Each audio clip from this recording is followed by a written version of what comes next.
So, and we have started the recording. Welcome, guys, to the 17th session of Riloka Land of Giants. Interim name for now, I guess, until you guys have a good chosen name. In the last session, you all were, well, Garvak, Gaelen, Freya, and Sasha. You four have been camping at the edge of the cliffside of the upper forest, trying to figure out what is the next step on how to impede the hill giant horde that has presented itself at the lower cliff. With some planning and some action taken, you chop down some large trees, knock them over to try to destroy their efforts to scale the cliff, slowing them down quite a bit, but they managed to pull out some large siege-like weapons and started shooting massive logs up into the air, one of which almost completely crushed Sasha. With all of this happening, a stranger appears from the forest, a half-orc by the name of Balthazar, who confronted all of you about your transgressions against the forest. Primarily a pair of birds, eagles, that he had been kind of keeping an eye on and offered to help them out. Charles lost audio. No, wait. Louis lost audio. No, that's Louis. Yeah. Oh, okay. But Balthazar offered to assist all of you after learning of your goals and what your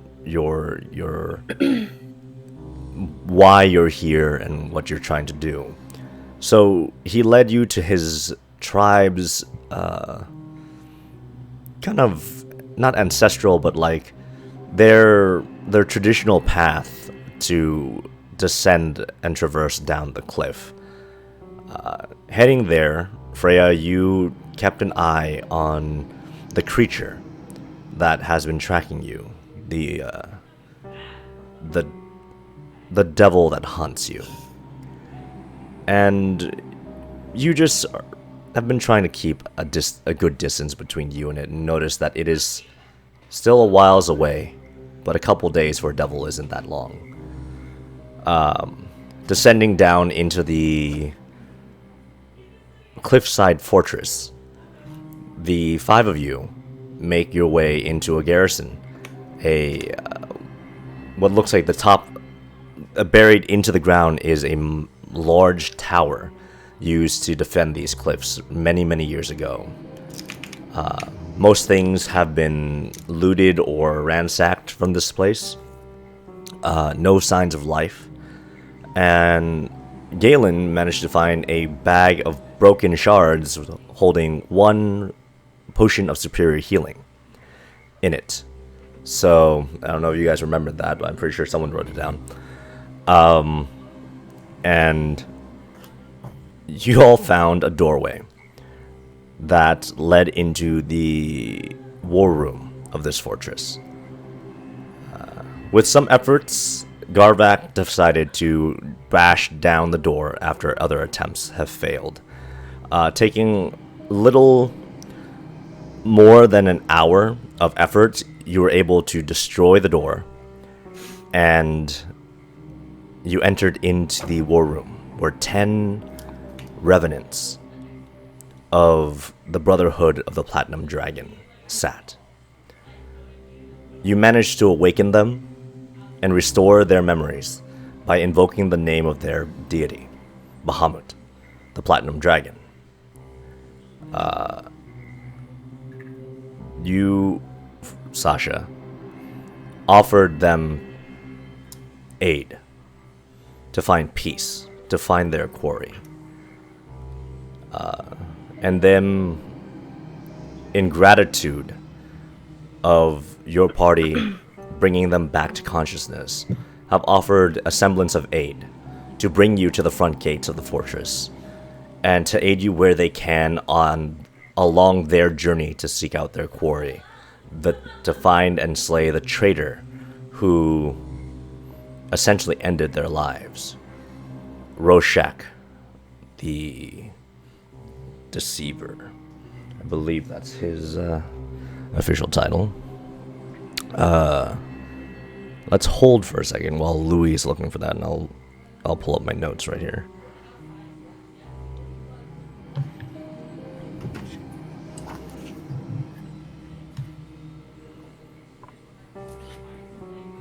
Yeah. Roshak the Traitor. You all now stand at the far door to the other opposite end of the war room. The 10 revenants standing around you. Louis, are you? Do we have you?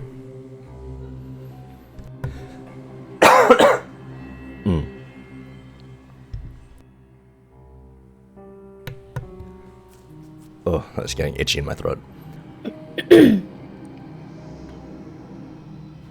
Let me message them.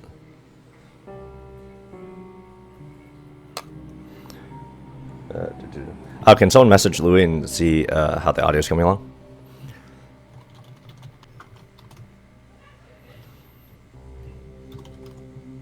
Thank you. Okay, how's that? Yeah, there we go. Okay, sorry. Audio was good. I could hear you. Sorry, I didn't realize my okay. Gotcha. So, you stand at the far door. The 10 revenants stand around you. What do you all do? God, feels like we've been here for fucking ever. Like 6 months, maybe. 6? It was like longer. Something like that. Well, there's some gentlemen downstairs waiting for us, yes? By gentlemen, you mean giants? Yeah. And there's a war camp downstairs, right? A Yes. little ways off, yes. Well, I don't think we're gonna have these guys help for long, so... Excuse me, sirs, would you mind coming with us while we head out downstairs then? Shall we head off? The dragonborn looking revenant is standing right next to the door, and he looks at you, Freya. We have been waiting for you to be ready to move. Okay, As he opens the door. Louis, yeah, do you mind push to talk? yeah, that's fine. Yeah, thank you. Okay, well, I head towards the door then. As you head out, you see that it is a fairly dark... there's a small landing about like 10 feet with broken wooden railing that leads down this large spiral corridor that just spirals down.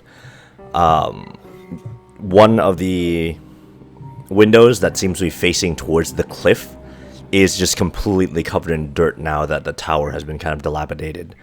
But you see light shining. There seems to be light coming from about like 50, 60 feet down the stairs. Like, it's not pitch black. There seems to be some reflective light coming in from somewhere down the stairwell itself. There seems to be there was a scrawnier looking revenant that was in the room, and their plate mail, their armor didn't seem too much like plate mail. It actually seemed more like leather vestments in the shape of ornamental plate. Approaches, and they speak up. This shouldn't take too long. The journey down is direct, but with how long we have been here, You must watch your step. The structure of the fortress is not as well lasted in time. And she begins to move in. I'll follow her lead. How long they were sitting there? Like how long since they? From what you heard, they said that they've been there for what seems like what could be centuries. Like time eventually stopped, like really being calculated in their minds, but they say that it could have been centuries. All right, I guess I'll be right behind the revenant that just went down, walking carefully and slowly. And if I could check for any sort of structural integrity, just to make sure we know where we should step. I mean, I'll follow the person in front of me, but I want to make sure everyone behind us is good. All right. Moving forward, Gaelen, why don't you give me a perception check?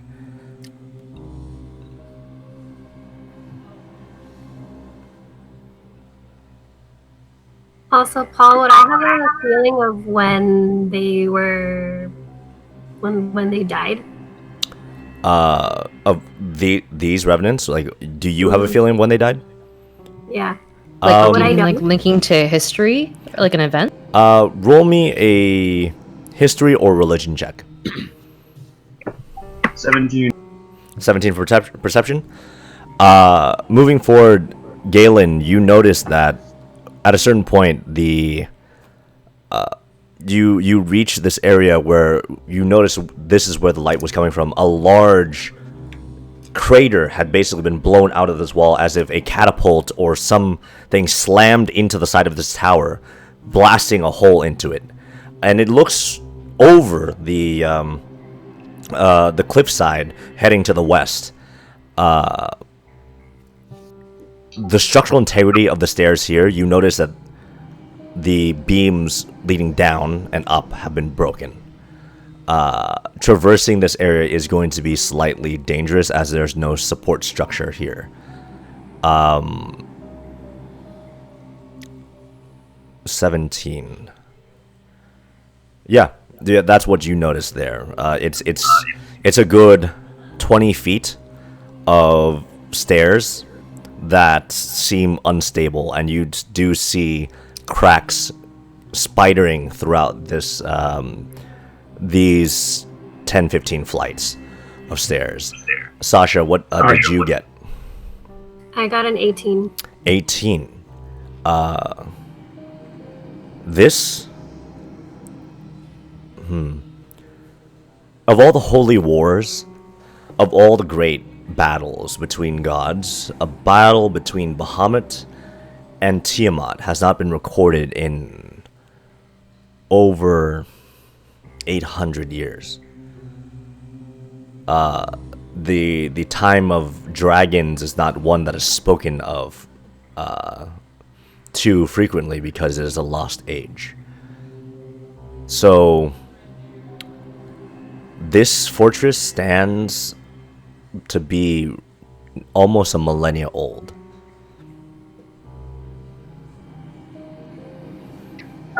With the hole that you said was in the side of the tower there, is it safe for me to peer outside? Is there space there on the cliffside for me to step out and look around? I want to sort of get my... Yeah, I mean, being careful enough, you edge up to to that area. The tapering of the cracks, you see that there's support that tapers towards the internal wall of the tower itself. So you can actually stand back away from the hole, looking out a bit, and you see just a vast amount of greenery. And you see... So we're still above the tree line? You are quite above the tree line, say still about 500 feet. I'll just tap the revenant very gently as to not spook or upset them, and then tell the rest of the group as well, be careful, it's not very secure here, just stay closer to the wall, you should be alright. Just walk slowly, lightly. This female-looking revenant that you tapped in front of you, as you say that, she turns to you. Yes, I almost missed this. And she kind of crouches down to almost this crow-like pose, and you see she just kicks out with a powerful leap, and she just lands across the chasm.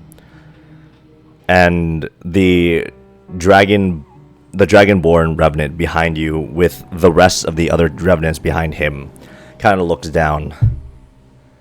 Yes. Sky Marshal Kumo Shah, one of our martial experts. She has the ability to do many things that we cannot. How do you suggest we approach this area? They look at all of you. How big is the gap? There's no gap. There's just like spidering on the of cracks all along the next 20 steps. And Garvak, as a dwarf with knowledge of stone masonry and like stone buildings, you know that like without the structural wood supports underneath to keep everything standing, that anything could bring this all down really quickly. At least the stairs along this part, and you don't know how the structural supports underneath on the levels going down below are. The fall could be anywhere between 20 to 50 feet. Gotcha. Ooh, okay. And you said it was 20. So she just jumped across the 20. She just jumped down. She basically kind of got into track runner's position, and you just saw her jump, and she almost landed a little bit short, and she kipped off one wall and landed at the full 20 mark. Very jealous. Okay. I'm just gonna tiptoe while hugging the wall, back to the wall, sort of tiptoe my way down the. All right, Balthazar. You roll me a intelligence check. Intelligence? Yes. Intelligence. Okay. That's a D20. D20 plus your modifier? intelligence modifier, yes. Okay.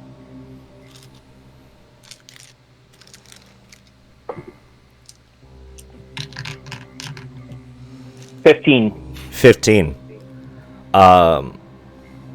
You remember at some points in your childhood that going down this tower, there were times when your tribal members were awfully cautious, but they didn't really explain why. They just told you to follow their lead.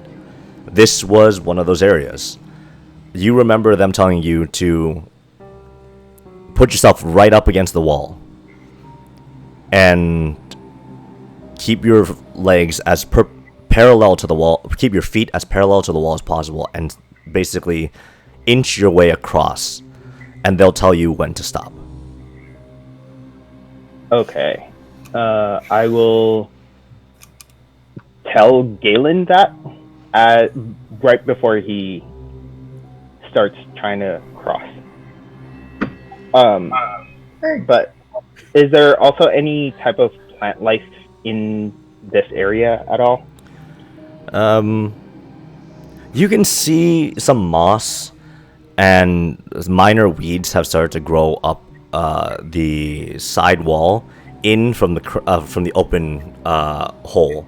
Basically, some of the foliage and the tree branches that were pointing out from the cliffside have grown out to kind of crest around, and the vines have crested around the tower itself.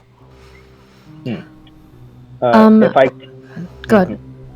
if I cast plant growth, will it grow wildly, or will I be able to control any?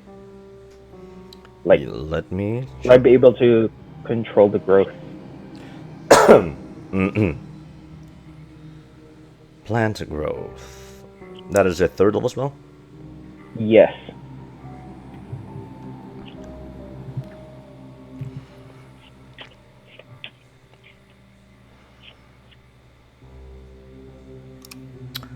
I will let you roll a nature check. Okay. Yeah, DC.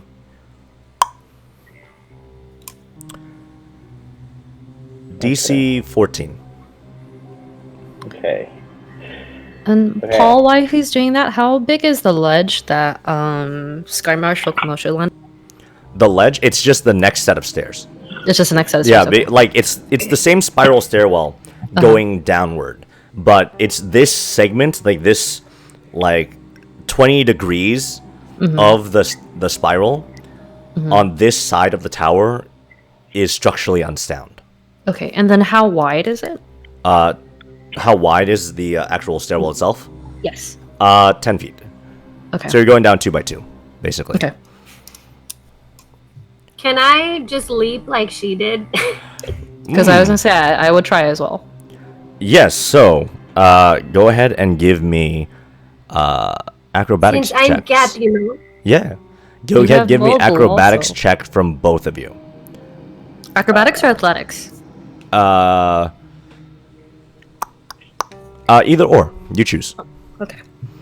I rolled an 8 An 8. on my nature check. You wouldn't know. Okay. What'd you get? I got a natural 20, thank God. Oh my God. I thought that was like a 2. What do you get, Sasha? A 7. A 7. Plus. Plus.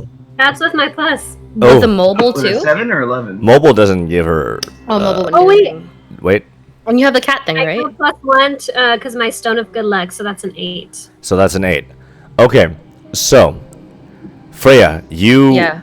kind of flex down as your cloven feet and hooves kind of just tense up, and you just with their. This is your athletics. Uh huh. Yeah, you Well, just athletics is 27. okay. Just in with a feat of pure strength, you like from a standing vault, you just flip, jump over, and you land with a bit of a thump. Not a dexterous landing, but you land like one step past Sky Warden Kumo Shah as she catches you just in time for you not to like tumble down, just because the uncontrolled strength of your jump was just that far. Sasha, as you jump, you land 3 steps right before where Kumo landed. As you land, give me a dexterity saving throw. As you notice, you are not making it all the way across this 20-foot jump. And let me tell you, 20 feet is ridiculous.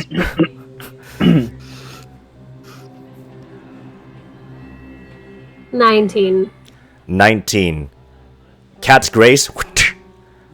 You feel the stones below you shift just a bit as you reach out your paws, and you see Kumo grabs you and pulls you over just in time. As she pulls you off, you feel the stones just go a little bit more. It would seem that it is slightly more dangerous to cross at this point. Balthazar, Gaelen, just about to cross, and everyone just goes. He's taking one step and he's like, steps. You got rid of Spider Walk, right? Yeah, he did. I did get rid of spider climb. I have spider climb. Which you can cast on other people, right? And you can polymorph. That's a Okay. second level spell to get down the staircase, guys. One willing creature you That's touch true. gains the ability. Yeah. Did you I still can't want? cast it on other people. Did you want to cast that, or did you want to cast plant growth? Well, since I failed my nature check, I'm gonna go with spider climb. All right. So who do you cast it on?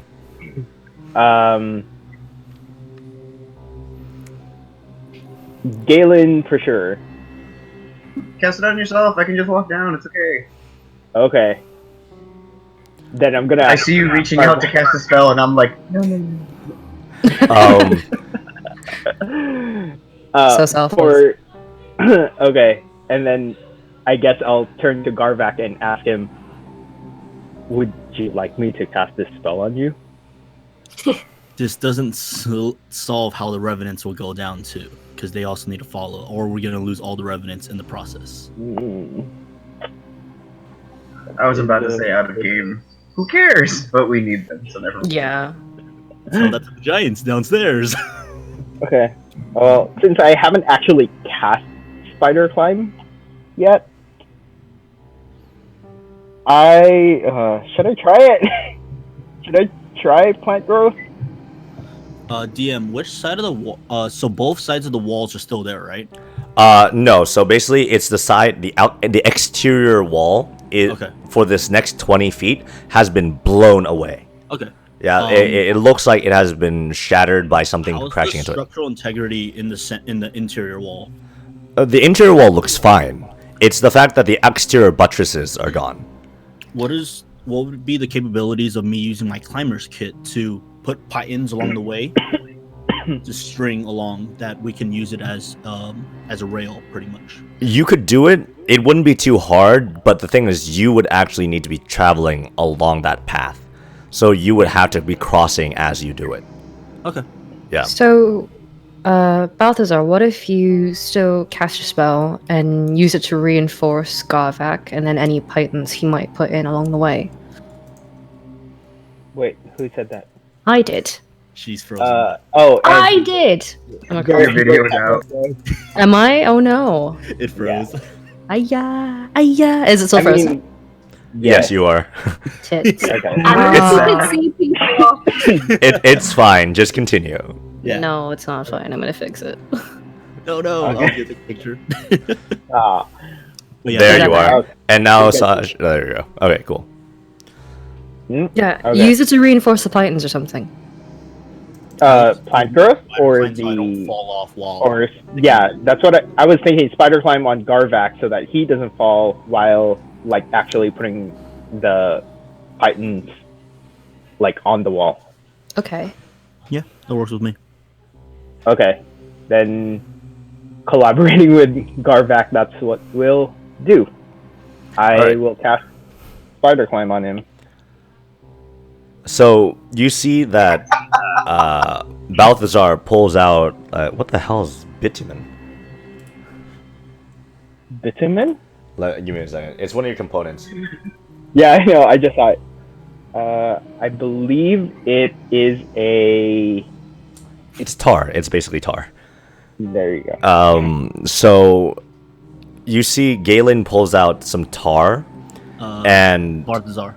oh, sorry, yeah, Balthazar pulls out a small drop of tar, and out from one of his pouches, you see he pulls out a vial, and a small spider is just running around inside. As he uncaps it, the spider climbs out, and he smears the tar onto the spider's back, and the spider begins to glow as he begins to mutter a small incantation in Druidic, and the spider's fangs just seem to glow in this greenish energy as he puts it up to you, Garvak. It bites into your skin, and you just feel your feet and arms almost tingle for a moment. You now have basically Spider-Man. You now have the climbing speed equal to your walking speed, and you can walk vertically along walls. Okay. Is Galen halfway down yet, or? Galen's just standing going. on a Is Gaelen precipice? going? Yeah, I mean slowly, but he's Okay. not waiting. Roll me a dexterity.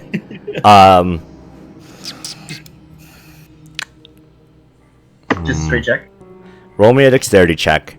At advantage because you were told by Balthazar what to do, but the DC for this has gone up.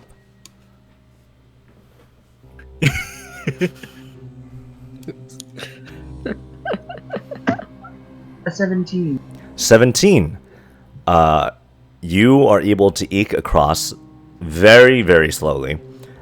And you notice that there is pretty sure footing that literally your feet barely can stay like along this ledge. Like it is a good 6 inches of a ledge that is still firmly attached to the actual wall itself.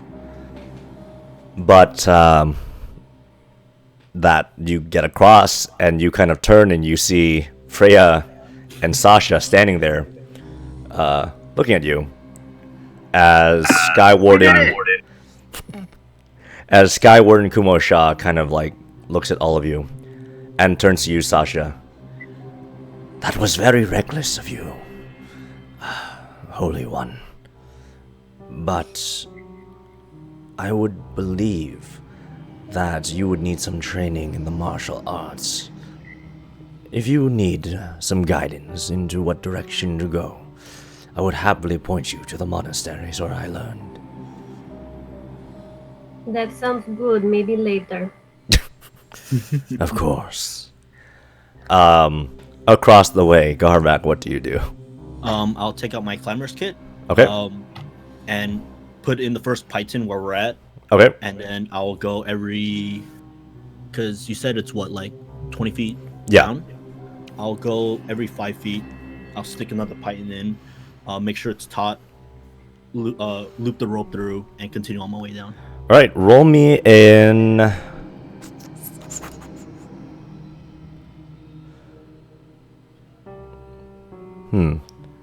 What checks do you guys have?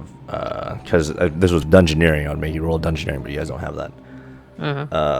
It's been a while since I've DM'd. Jesus. It's been a while. Roll me a survival check, adding your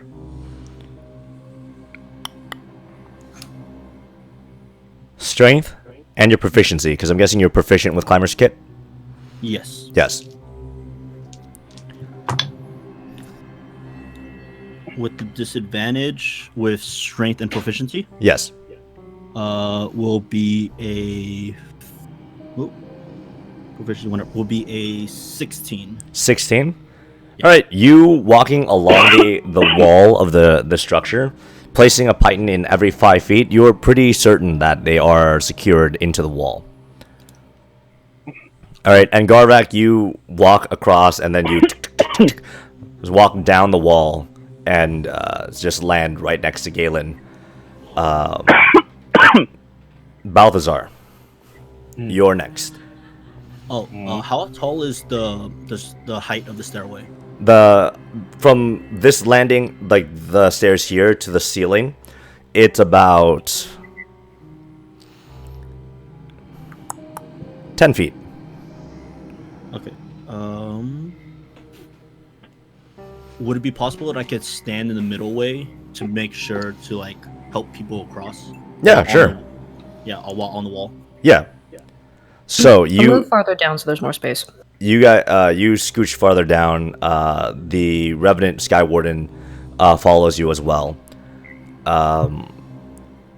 Garvak is standing basically vertically right above, like at the top of the ceiling, just like waiting. Balthazar, so what do you do?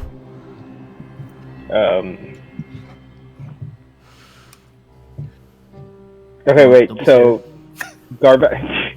I'm just trying to get a clearer picture of how it's. I'm standing horizontal along the wall, like offering hands to help walk across. You're standing horizontally? Yeah. So I'm perpendicular to the wall. Oh right, spider climb.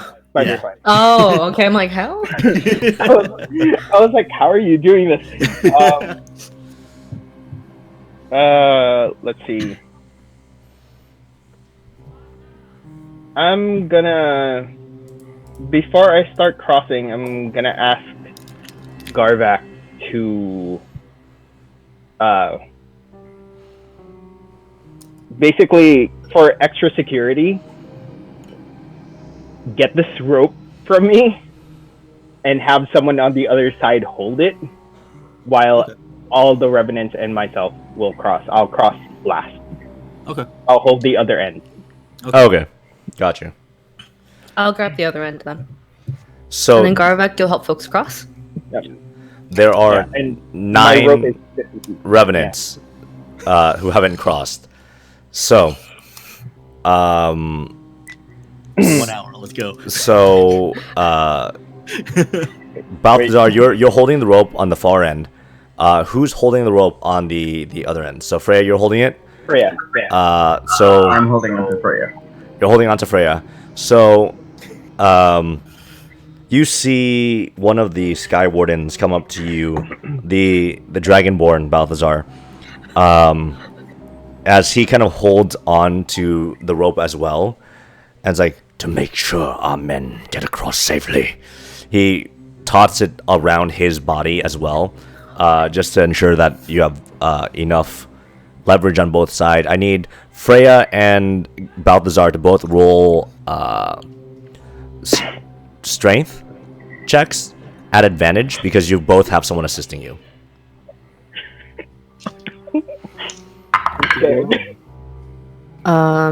22. 22? With advantage, right? Yes. Yes, advantage. Please roll advantage. No! What did you roll? That It was looked a like in that 4. one, first one. That was a 4. Okay. Okay. What was the first one? That's probably higher The than first 2. one was a 4. The What was second this? one was a 2. I see. Damn. Okay. Okay. Which is straight. With Freya holding on taut to one I'm a side druid.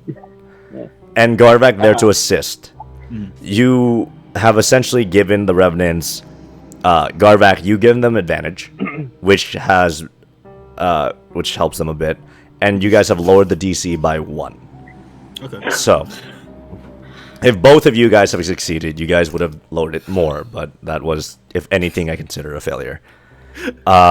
So, you see 2 human-looking revenants head over first. With advantage, them wearing plate armor, which is disadvantage. They make a straight roll of their dexterity.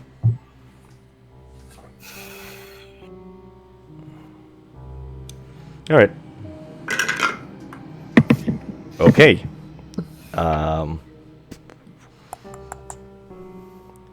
The first 2 human-looking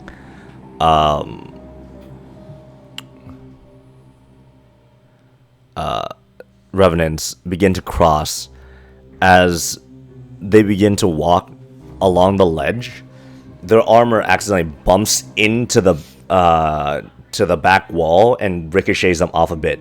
As they step forward just to try to rebalance themselves, their leg goes through the ground. They grab onto the rope and you see them almost fall straight in. They grab onto the rope and they're going to make a strength check.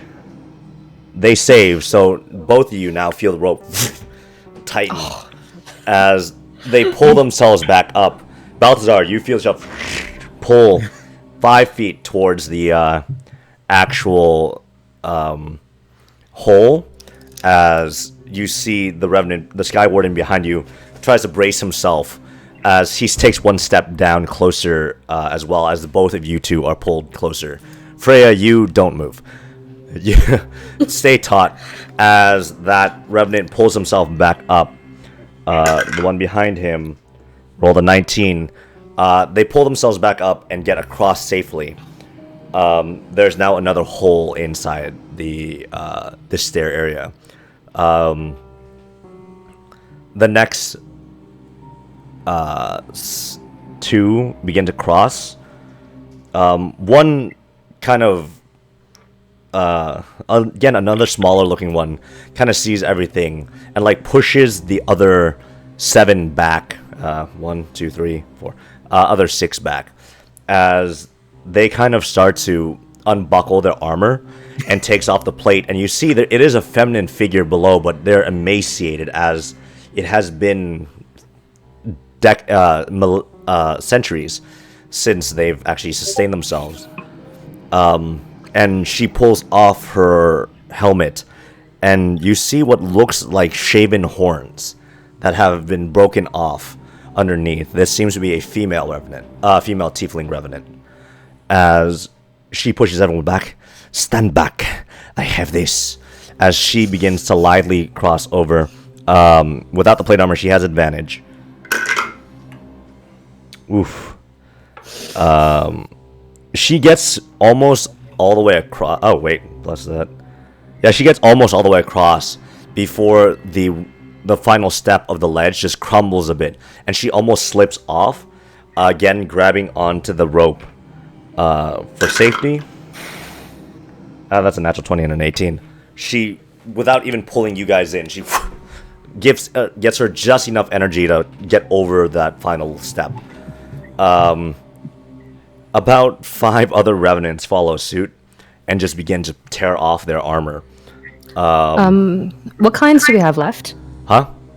What the 5 figures that are left, what is it like? Like, what are their physiques and all that? So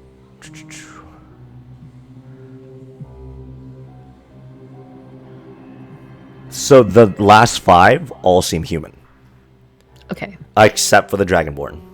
And then Balthazar. And then Balthazar. Yes. Okay. So and the last going to leave their armor in the stairway? So they're all just ripping off their plate armor and putting it down, and you see them wearing what looks like torn tunics that have the same kind of crest underneath. Can I mage hand and pick up all the armor pieces one at a time and bring them back? Mage hand has a weight limit of what? 10 pounds. 10 pounds for full plate armor? Yeah, I don't think so. Yeah, I don't think so. I could get a Gaelen. Oh yeah, okay.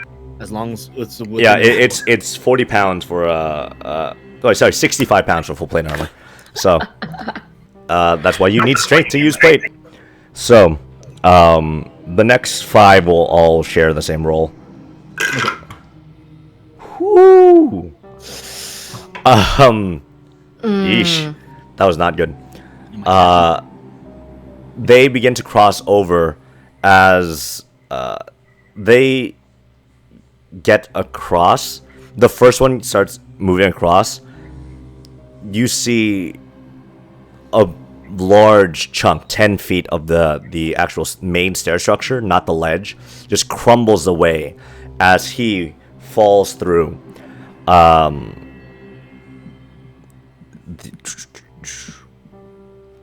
We'll check the integrity of the ground below. So it sticks. He lands 20 feet below, hitting the next set of stairs. Dealing 46, right? Huh? That's 46. Right? It's every 10 feet. Okay. Is a d6. So it does 10 feet of 10 points of bludgeoning damage to him as he lands on the stairs below. The other 4 kind of look at each other as the Sky Warden who's holding on to you, Balthazar, he kind of calls out and is like, Stop! It's not worth it if not all of us can cross and we get you trapped. And he turns to you, Balthazar. You should cross next. Then I will follow my men. These ones will stay here. Don't worry about me. I have more spells. I can cast more spells on myself to safely cross. He kind of looks at you and nods for a bit. So then he unties the rope from himself and hands it to you. To hold, Balthazar. As the Dragonborn begins to move across, and he will cross. Very carefully helping him. As the other men are putting on his armor, you see a couple of them come over and help him take off his plate armor. Mm-hmm. And these ones, they seem to revere him a bit. And they all hold his armor for him as he crosses. Man. A bulkier figure. Out of all of them, this guy seems like the paladin of paladins. He begins to cross, and almost immediately, not the most nimble person there, just bumps into the wall and grabs onto the rope and begins to fall. Balthazar, give me a strength check.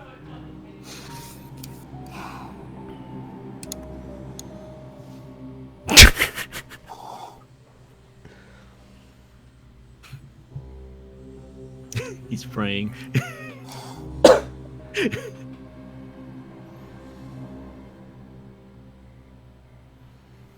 That was it. Do I have advantage? No. No. Okay. Well, okay, give me a second. The 5 other revenants are all gonna try to grab you before you fall through. Nope. First one misses. Second one grabs onto you before you get through, and the other 2 manage to grab onto you, and as you're all dragged all the way up to the edge of the ledge, and Balthazar, you're barely teetering as they're just holding onto you, trying to make sure that you don't fall in.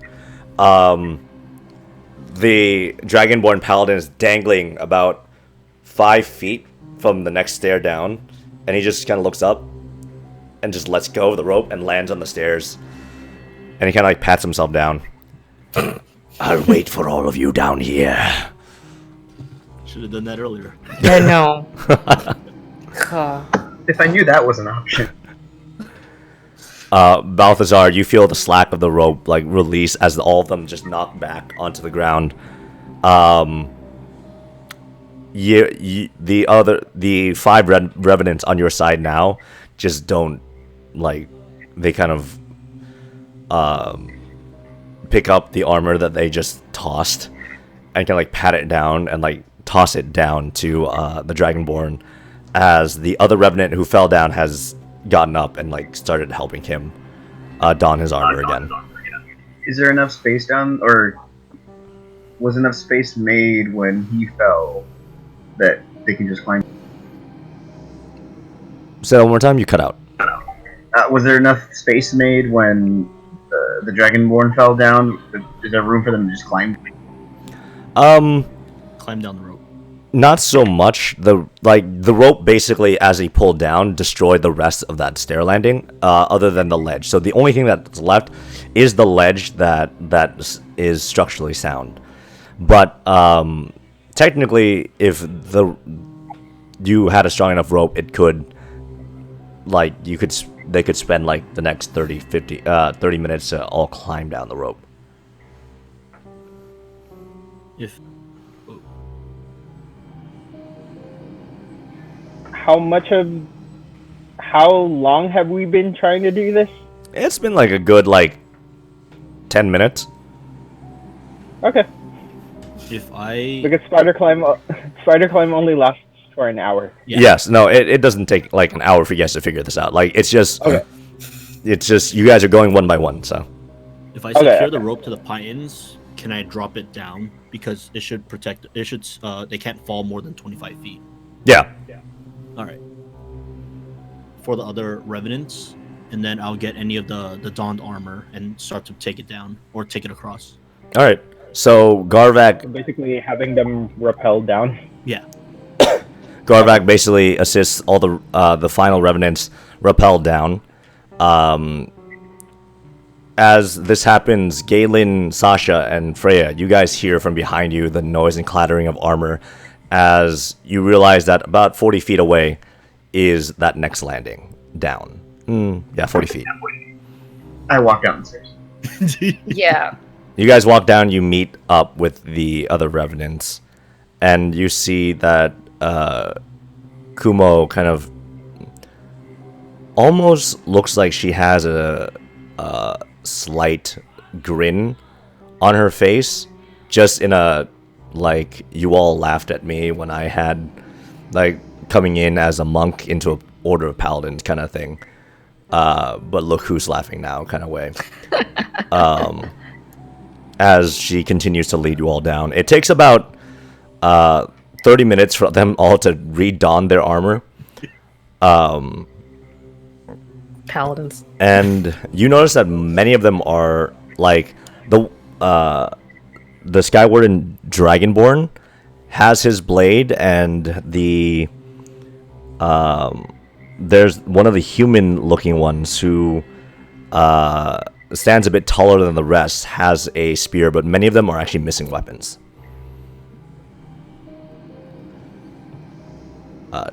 Descending farther down, the spiral staircase seems pretty well structured from this point going forward. You all make it down to the final landing, and you notice that there are two doors at this landing area, two large portals, basically. One that is on the outer wall, and one that's actually on the inner structure. And anyone who's actually had any experience with like castle fortifications and stuff like that, this seems to be an area where they would put a ballista or some type of defending artillery to lift up and down the tower in case they had to get a large artillery unit to the top of the tower. And that means that the top of the tower might even have a mechanism to open up. Probably long covered in dirt and earth at this point, but it is there. The doorway leading to the exterior wall seems to be open. Again, there seems to be a shattered crossbar thrown off to the side, and what looks like a fairly new piece of wood that was brought here. That has been used as a placeholder should anyone need it to barricade this door again. What do you all do? Just continue towards the door. I'm gonna keep an eye out for any. Well, can I tell how recently someone else has passed through? Give me a perception check. Can I help in that? Yes, give me a perception check. I need the help. Roll well. No, can Louis just roll with advantage? You can't help someone perceive better. Okay. Yeah. Okay, alright. So, Standing at an 8. So. gotcha.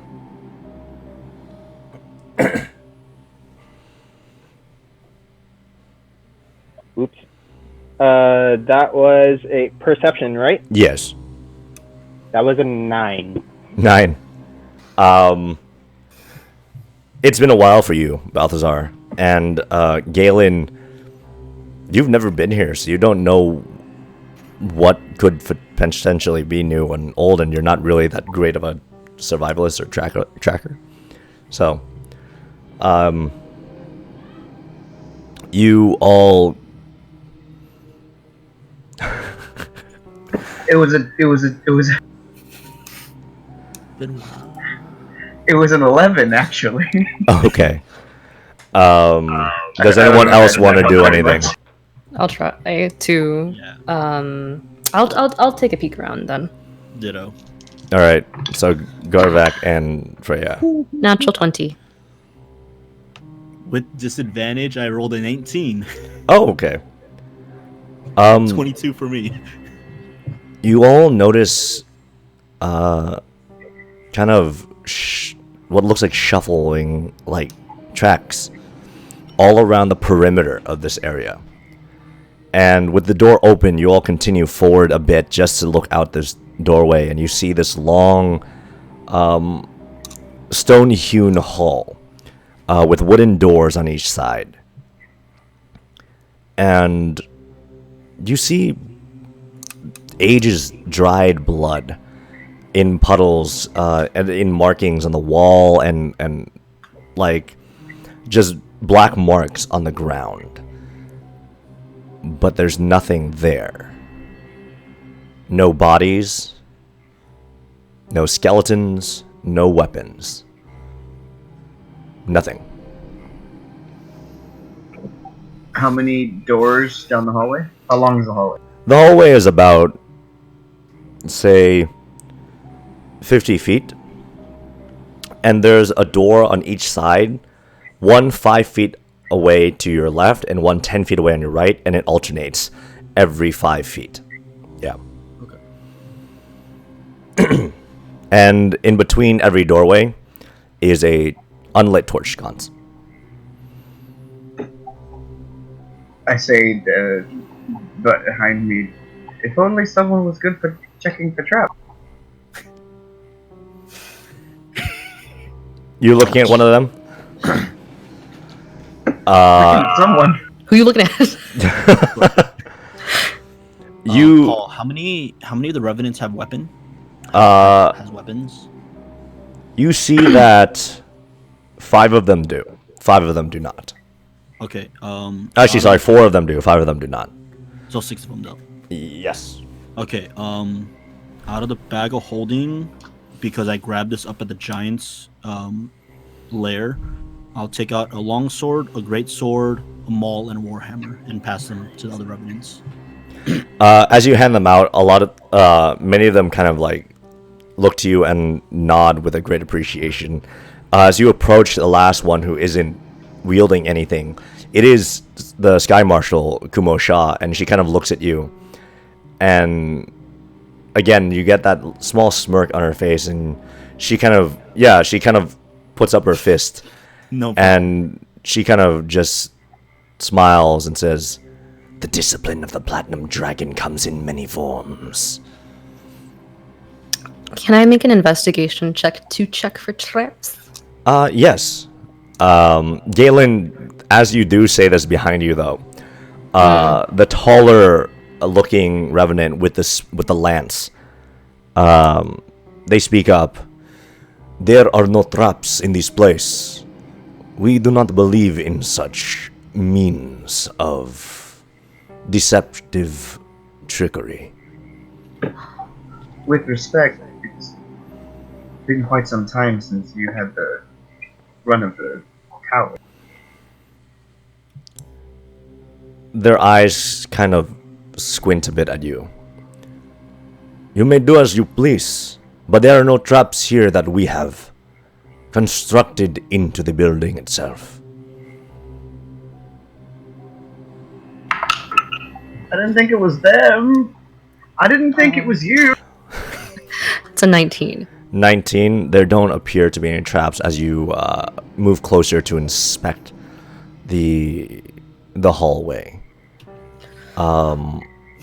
Walking in, because you do need to get closer to things to inspect it, you hear a soft sobbing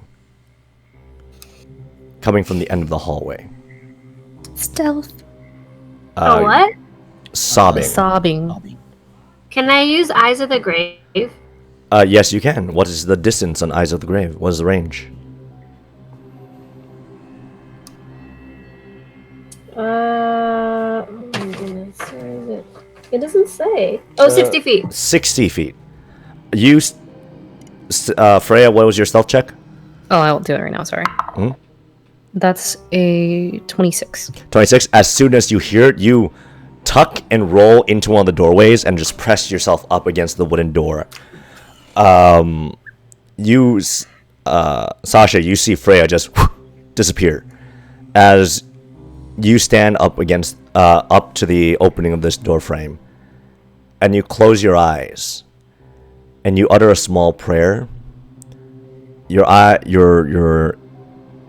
essence expands from itself, and you open your eyes and they glow with this divine power, and you sense the 10 figures behind you as you see each of them glowing with this muddled divine and necrotic energy that's keeping them alive. And you turn and look deep down at the end of the hallway. Sparks, a single undead being.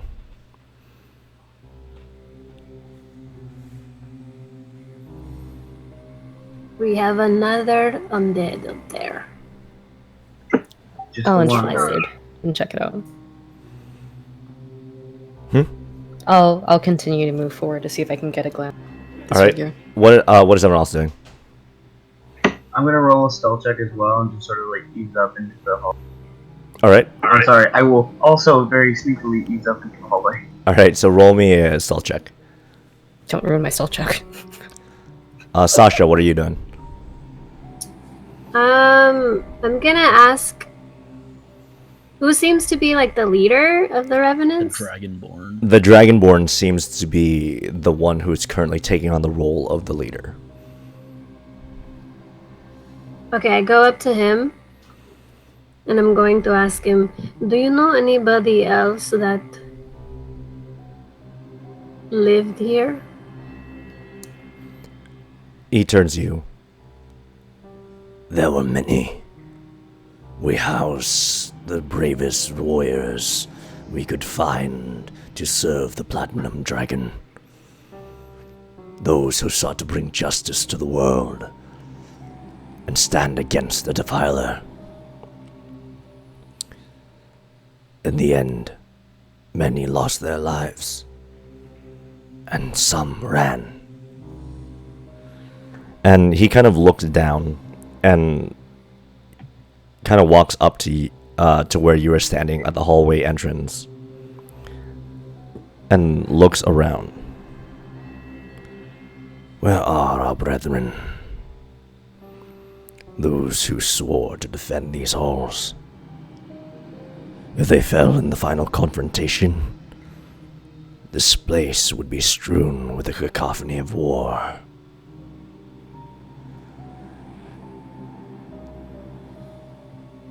Well, hopefully we can find out soon. He turns to you and nods. My hopes fade as we get deeper. Gaelen,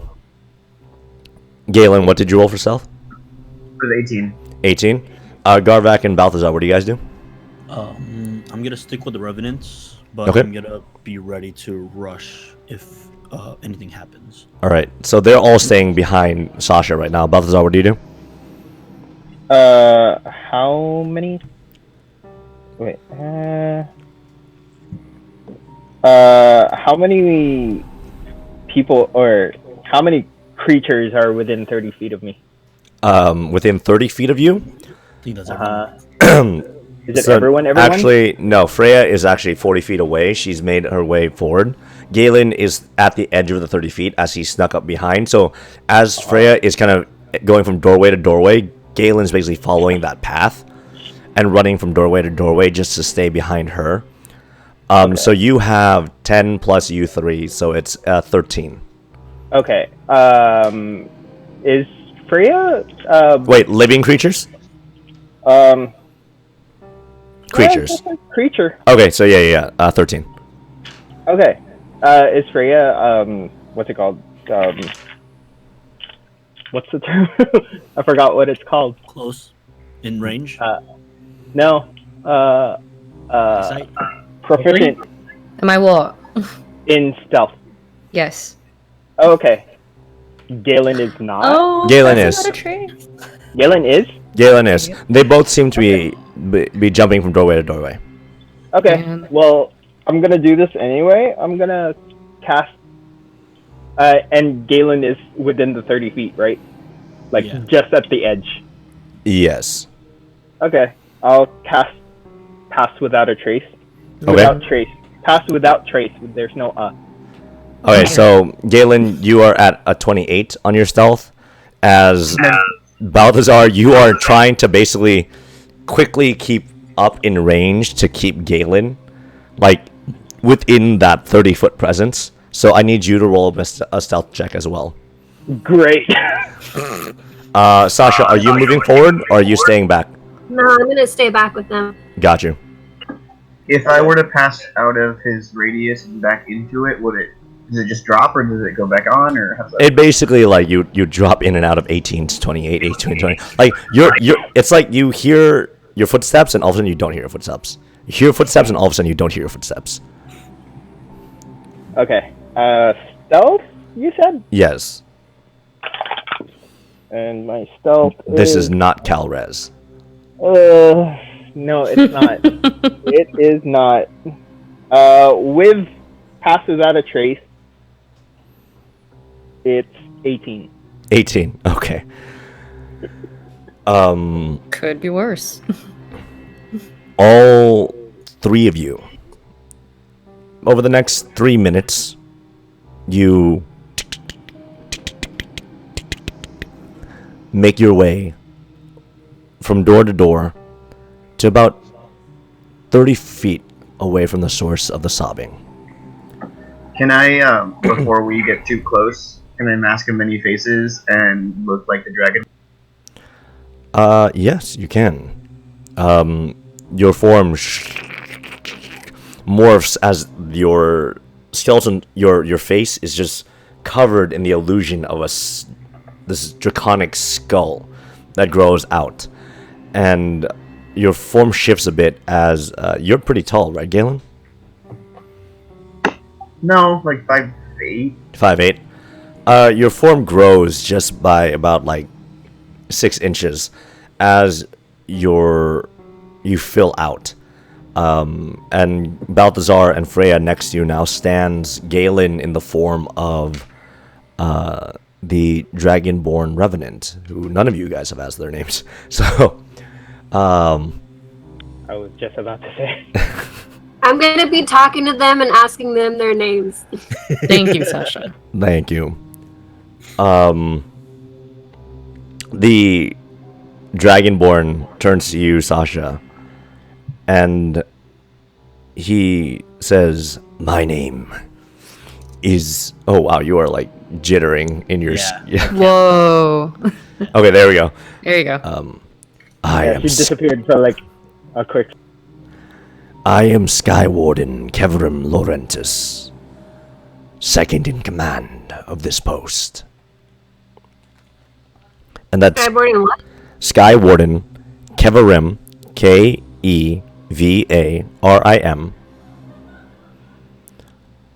Laurentus, Lorentus.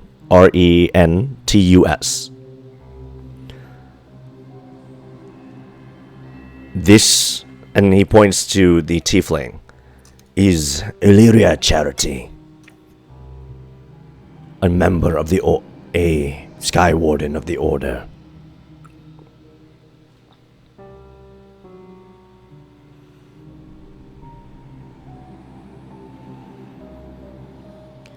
And then you have been acquainted with Sky Marshal Kumo Shah. Kumo Shah, Kumosha.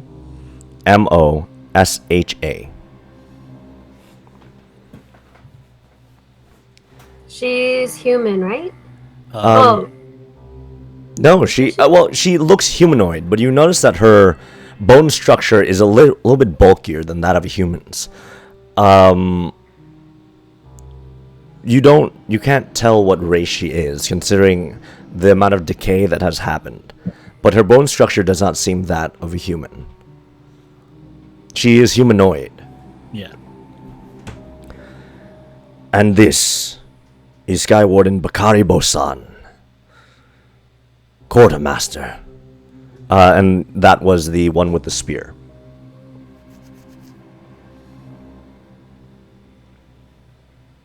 It was Skywarden, or... Skywarden. So most of them have the title of Skywarden. Okay. Yeah. The only one that doesn't is the Sky Marshal, which is Kumo Shah. Gotcha. After donning the dragonborn's likeness, I turn to Freya and I say, whisper, "Do we know their names?" I imagine we'll find out at some point. And then I message back to the rest of the group. I would say I'd message to Garvak actually and say, "Wait, do we know any of these guys' names?" Yeah, we just learned it. It's Skywarden, Keverim Laurentus. Oh, that's great. Thank you so much. And then the two human Skywardens that fell the first time around, they step up and we are Ergis Argonez and Keverim. Oh, wait, nope, wrong one. Nope. The other human steps up and is like, "And I am Skywarden Ergis Argonez, at your service." And these five, well, they were freshly knighted upon the the founding of this fortress, and they are our squires. The DM didn't come up with names for them, so they don't really have a role. And these asshats are fodder. You five go first. Are you gonna go forward or what? You three, Balthazar, Gaelen, Freya. You hear coming from about 20 feet away, just this sobbing noise. And you see at the end of the hallway, where the hallway turns, is a figure hunched over, wearing what looks like tattered, beaten, and destroyed raiments of the Platinum Order. Littered around this area is just 15 or 20 spears. And you see... Give me a perception check, the three of you.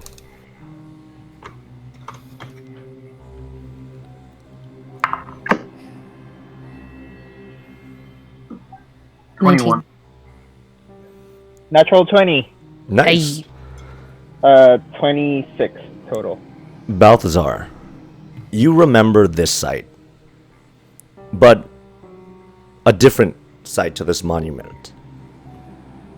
Your people call this area the Hallway of the Lovers, as there were two warriors here, two bodies that you remember passing, one hunched over the other, spears piercing through both body, through the one standing into the one below.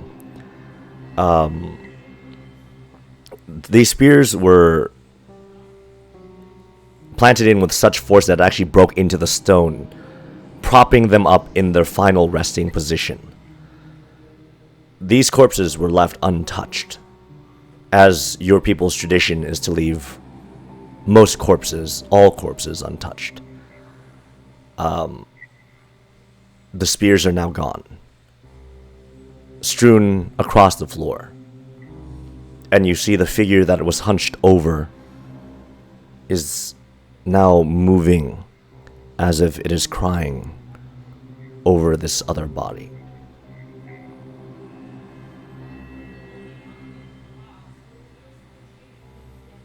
They've got to have some unfinished business. It's the only other reason they're here. So, I'm sorry. The spears have been taken out, but the bones are still there? It's not so much a skeletal bone, it's more of a corpse that's kind of desiccated. But it's the fact that the spears have been taken out, but it's now standing on its own. And Okay. counting the spears on the ground, with all your perception checks being that high, counting the spears on the ground, you see an equal amount of punctures through its body. Do we see the second body? You do. You see that one is a lot more damaged. It's more of a skeletal structure, as most of its flesh has rotted and dried away. And it just seems to be another soldier whose body has been eaten away by the wares of time, unmoving. Do the sobs sound effeminate or masculine? Masculine. Okay. Could we tell the... I'm gonna walk forward in my current visage, and I'll be behind you. A ways back. oh, okay. Are you I know, relaying this to us or no? What'd you say? Are you messaging back? Charles, we can't hear you. Oh, because I'm not talking. Okay, gotcha. No, I was gonna ask, the what do I call her? The figure. Okay. The figure is wearing what looks like more platinum dragon raiments and Yes, they are all both of them seem to be soldiers of the Platinum Dragon. Okay. Yeah, so I'm gonna step forward in my current disguise and just sort of. Okay. I was gonna head back and let the revenants know that there's a figure that's wearing their raiments and. All right. So Balthazar, you retreat. Yes. As Gaelen moves forward. Yes. So he's gonna lose my. All right. I mean, he's stepping out of stealth, anyways. Yeah. So it's fine. Freya, you stay where you are. I'll be maybe 10 feet behind. So you stay close behind Gaelen. As Balthazar, you return and you relay the message to the others. This is going to happen kind of in tandem. As soon as you guys, it's 60 feet, so all of your dark vision, I believe, extends to this range. So you see Balthazar running back as Gaelen steps out of cover and begins to approach. And you hear Gaelen. Some light muttering coming in between the sobs. And it just sounds like, I'm sorry. I'm sorry, my love. As you approach. I'll say softly, just calling out enough that they can hear me. My presence is known. And I'll say, what happened here, soldier?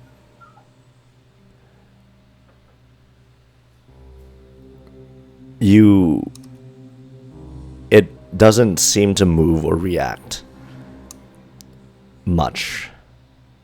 And then it responds, they came. We tried to hold the line. We tried to follow orders and remain faithful. I couldn't protect him. I tried to protect him to the very end. We followed orders.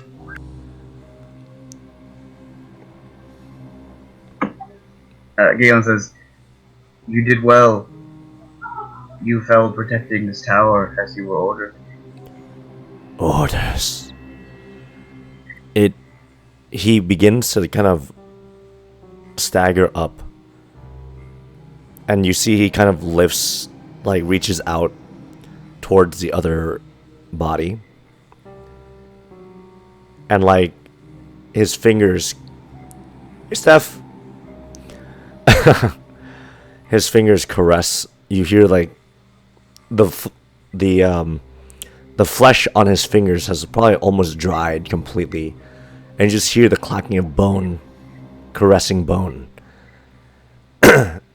as he arises and turns, and you see that the same blue tint of flame that you saw in the glowing eyes of the revenants behind you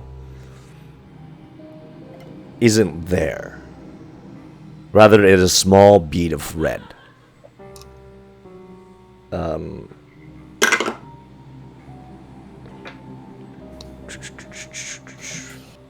me 1 second. And you see that the skin that has been Charles's the skin that's been pulled tight against his cheek, the emaciated structure of his face, his teeth just bearing out because his lips have been pulled straight back. A greenish glow pulsate from his chest and up into his face and back down. We were following your orders. Cover him. He died for you. We died for you. As it lunges towards you. Shit, no. I'm gonna need everyone to roll for initiative. Oh my god. Okay.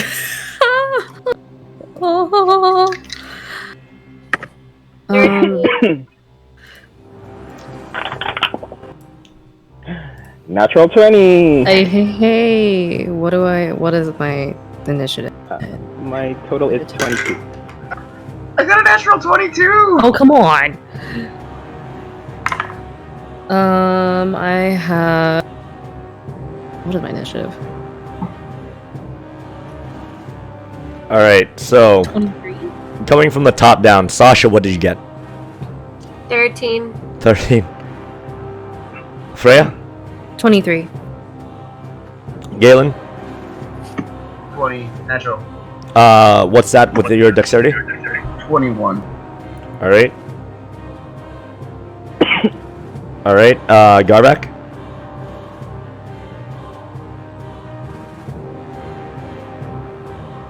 Garvak?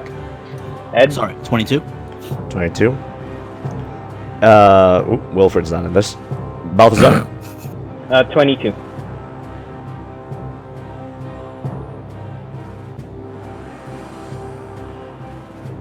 On a side note, Jess, I'm trying to figure out why you can't see our videos. Yeah, I'm gonna leave the call and then jump back on just because it really sucks. Do it, do it, do it, do I it. would say do Do it. it. Yeah. Oh, my throat is getting more and more raw by the second. Oh, Are you man. gonna be okay? I'll be fine. You got water nearby? Yeah. Warm tea or or warm water, maybe more. I'm just gonna pay for this. It's happened before, where I'm sick and I DM. Yeah. It's Same. not great.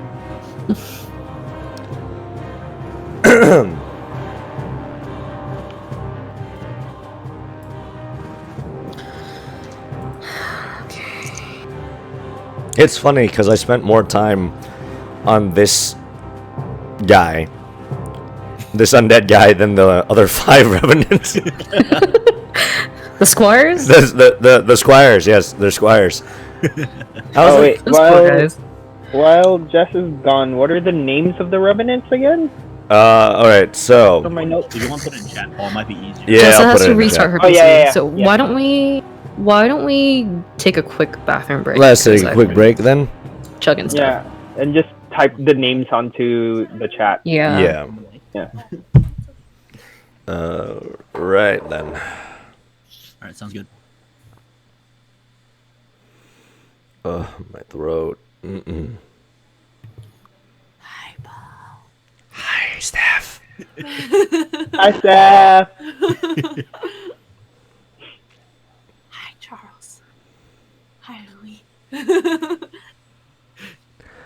Louis Oh. on Twitch to talk right now, so his speakers are not cooperating with him right now, or his headset at Did you least. guys get the text? Jess is restarting her computer. Yes. Yeah. So give her a couple minutes. What happened? Jessica couldn't see us, sadly. What do you mean? She could join the call, but she couldn't see it. That's weird. And So it what's she sucked. doing? She's restarting her PC Hmm. because it sucks because we're all having like these natural reactions, and Jess is just staring blankly at her monitor, listening. Yeah, I feel bad because like everyone was reacting to things. Yeah, it sucked. Can you take pictures on here? Like Skype and stuff? The screenshots not as easy. If you do a print screen, yeah, but it takes longer. Yeah. We've been just taking No. it with our phones. So I picked out my dice before we started, And they're all ass. and all of them gave me crap rolls, Uh-huh. and then I switched like right after we got down the stairwell, and they're rolling fine. Oh, good. Well, It was just environment. see, my thing is like I'm not gonna come up with 10 names because that's 10 wasted Yeah. names. That's true. 'Cause you have to guard that shit like a hawk. Yeah, and it's like I had to come up with like what 15 names for when you guys found Ovalinka. So I was like, oh man, that was terrible. And all these guys are from all over the place. So Yeah. hey Jess, Any luck, Jess? Yeah, I still can't see you guys. what? That's really odd. Wait, Okay. can you go on your phone? Oh yeah. Discord on your phone. Because the only things that I read up online were if your video card wasn't updated, would be the only other reason why. But I don't know if that's Because if you can Discord us from your phone, you can just use us for the audio on your computer. Ugh, Yeah. my voice. Ugh. Go get some I hot think water or the something. I'll call get some will- drink. I think Yeah, I'll the just do call will jump from the desktop to the phone. There you go. Yes. Yeah, Yes. that's better. Well, I still can't see. You can only see one of us at a time. Mm, no, I can see you all, Okay. but it's still loading. Okay. For all of us? Mm-hmm. For 2.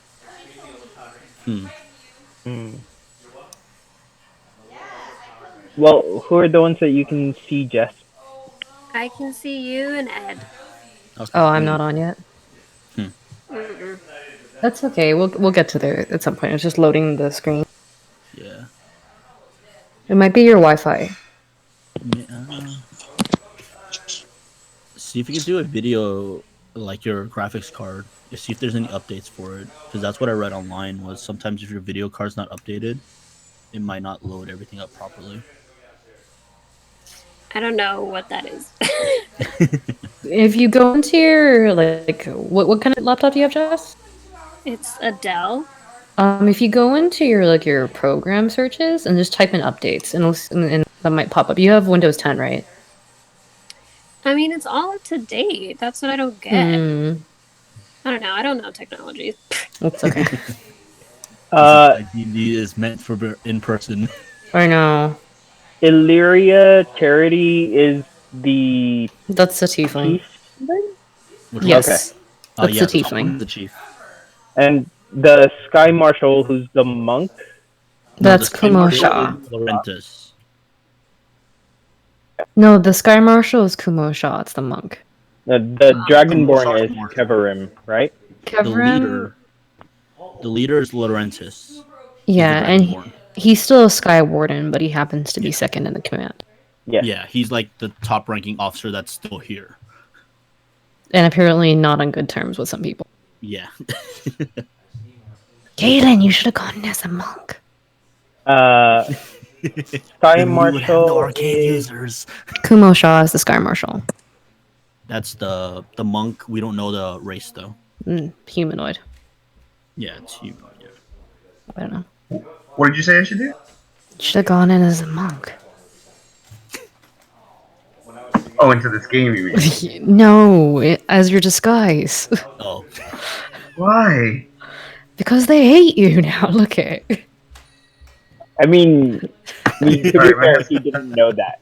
No, he wouldn't have known that. No, but it's funny. Yeah. Who said that? Hmm?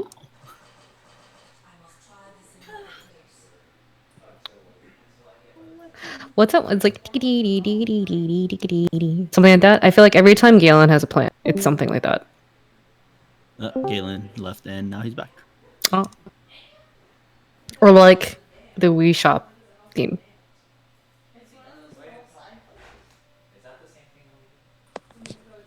Is that the one that goes doo doo doo doo doo Do doo do doo do do do do do. Yes.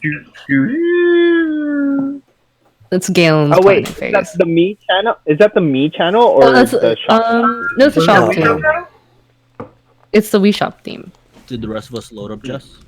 All right, I have a Ricola in Yeah, my mouth that's and some fine throat now. coat. Angie, you're gone. Why? Ugh, let me get back into it. Wait, what? Angie's here for me. I can see. Am I in now? Jess, Yes. can you still see us? Yeah, you're back. Wait. So Yeah, I just have to be on my phone. That's it. I'm sorry. Yeah. The technical difficulties. I only have one connected player on Yeah, I haven't been hearing any. I have says- it in the background on mine. Yeah, it says connection failed. It still says the connection's lost though. Can you guys all re-click the link? Yeah. Yeah. Oh, And back up. I lost connection actually. Link. Same link. Let me stop broadcasting. I'll send a new link. Okay. Oh man. Well, so this is what the upload sounds like, eh? Is that what Yappa sounds like? No.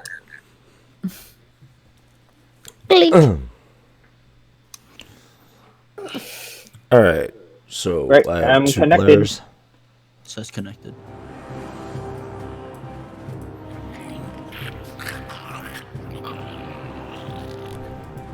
It's loading for me, but it'll connect. All right. Cool. Loading. Let's get in. All right. So.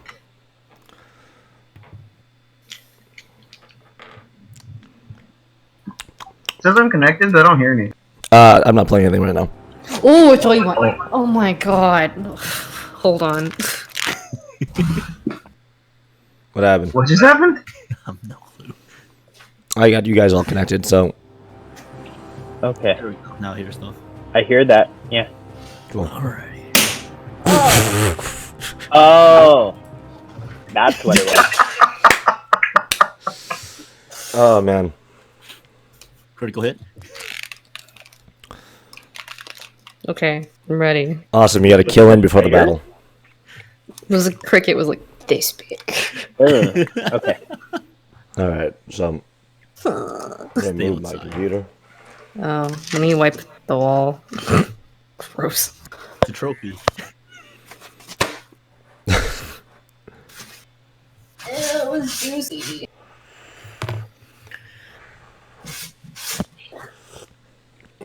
Okay. This episode of Riloka brought to you by the COVID virus. Are we ready? You guys have seen all those memes from the Avengers, Yeah. D&D. All right. So, you guys all ready? Mm-hmm. Yeah. So, starting at the top of the initiative, Gaelen, you are first. You are 10 feet away from this creature. Or, you're 10 feet away from this person. Wait, Galen's first? You rolled in that 20. He rolled a nat 20 along with you. I rolled in that 20. Oh, okay. Wait, okay. I think it was 26. All three of you? Wait, so who... Garvak, what did you have? It was 22 total. 22 total, alright. Gaelen? Same with 21 total. 21 total. Balthazar? 22 total. All right, Freya, so, 23 total.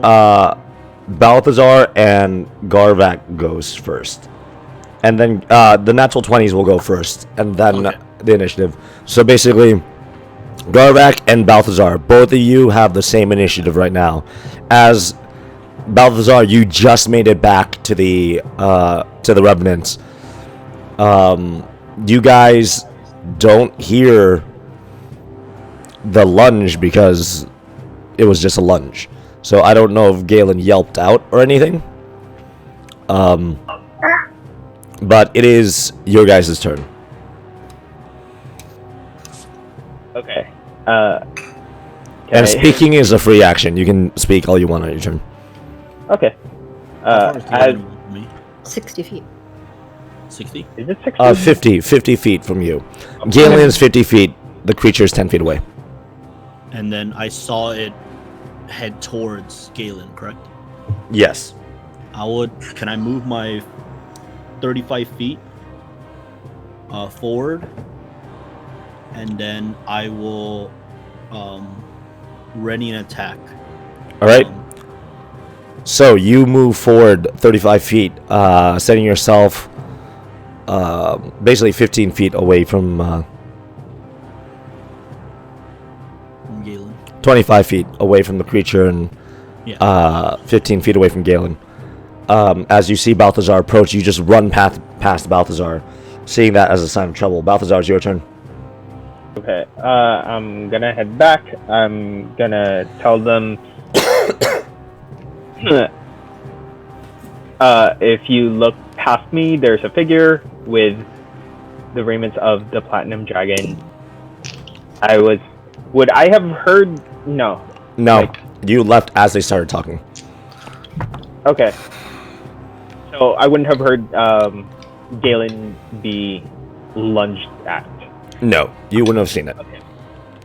You just saw me book it. Yeah.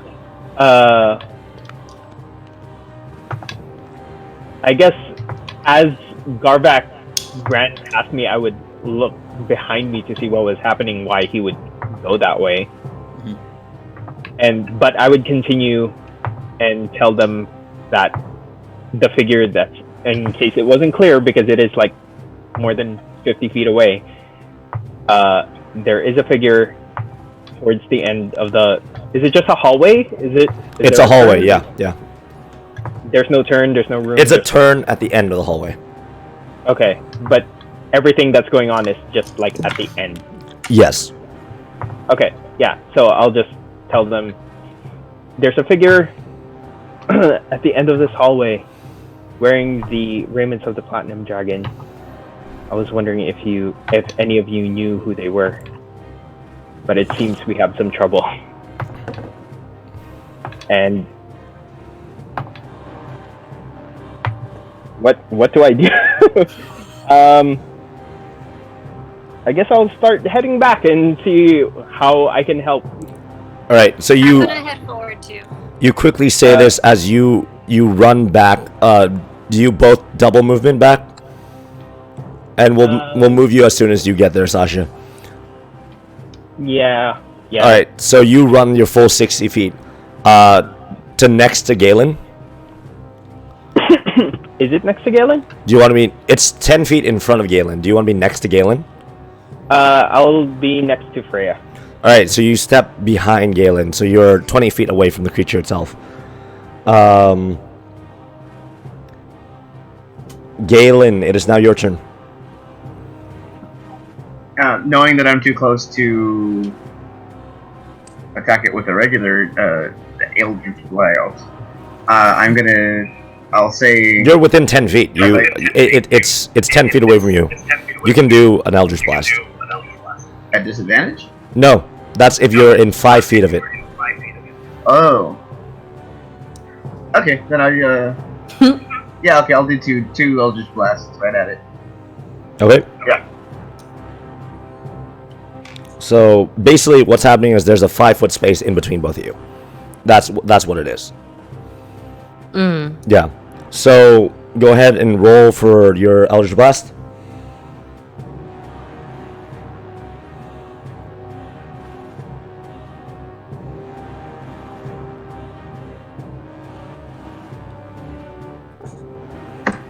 A 15 and a 9. 15 hits, 9 does not. As this soldier's armor is quite destroyed, it's not really acting as armor.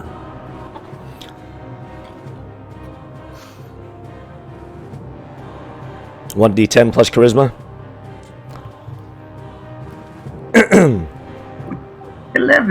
11 points of damage. You sunder a part of its side off as it dodges and ducks out of the way. You see... I need to stop weaving and ducking away from my mic. You see, as the Eldritch Blast hits into his body, this greenish energy surges out from its body. That ends... I would like to take a step back to be even with Freya and Balthazar. Alright, so you're 15 feet away. And then can I bonus action? If I can, it's fine. Can I just drop the disguise? Yeah, sure. You are now back into your elven form. It wasn't me. Don't be mad at me.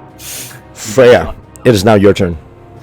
Okay, so I've got 3 attacks all at advantage because of the ranger, since they haven't gone yet. So let me get those all out. I'm intending to do, if that's possible with an... Is it possible to do non-lethal with an undead? You can try. Okay. You can successfully try. First one is a 16 to hit. 16 hits. Second one is a 25 to hit. 25 hits. Third one is a 22 to hit. 22 hits. Okay, so So what are you trying to do? so I have my flail on my rapier. My goal is just to knock it out and pin it down. All right, so you're running up to hit it underneath one of its legs, basically sweep it, and then knock it down. So the first one, I'm going to take your 3 attacks as a tackle, a grapple, and then an attack. So Okay, out of the so- 3, you get 1 actual damaging attack off. Okay, so I'll take the. I guess it doesn't matter because they all landed, right? Yes, yeah. Choose Okay. which one you're gonna attack with. Okay, so damage is because of the Gloomstalker. I have an extra D8 Okay. on the first attack, so that's a 22 on that hit. 22 on the hit. Yeah. So, you, as you see the glowing embers in his eyes, like, are blazing at you, as it seems to be letting out a silent scream. You slam the pommel of your rapier into its face. You see its glowing eyes almost look like the light in them snuffs out for a moment, and then all of a sudden the body starts convulsing as the reddish energy, the reddish glow from the eyes is now replaced by that same green glow that was surging through its body. And you see the body, now unconscious, begins to expand with you pinned on top of it. Get out of there, girl! You in danger, girl! An explosion of what seems like a noxious gas fills the 10-foot square radius. As Gaelen, you just stepped out of that radius and Freya's engulfed in it. Freya, you take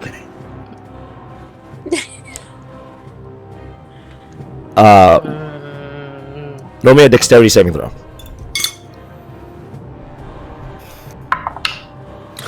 Okay. That's At disadvantage because you were pinning it down. So I'm gonna say that you were prone. Makes sense. Okay. Wasn't too bad then. Okay, better actually. All right. So dexterity save. Yes, at disadvantage, right? 19. 19. You take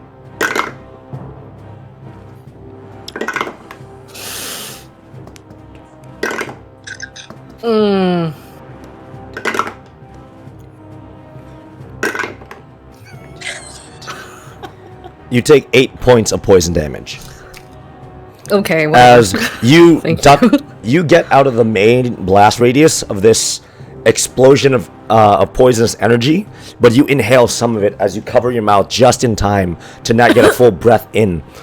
You turn and you see the body, the main chest is just completely busted open.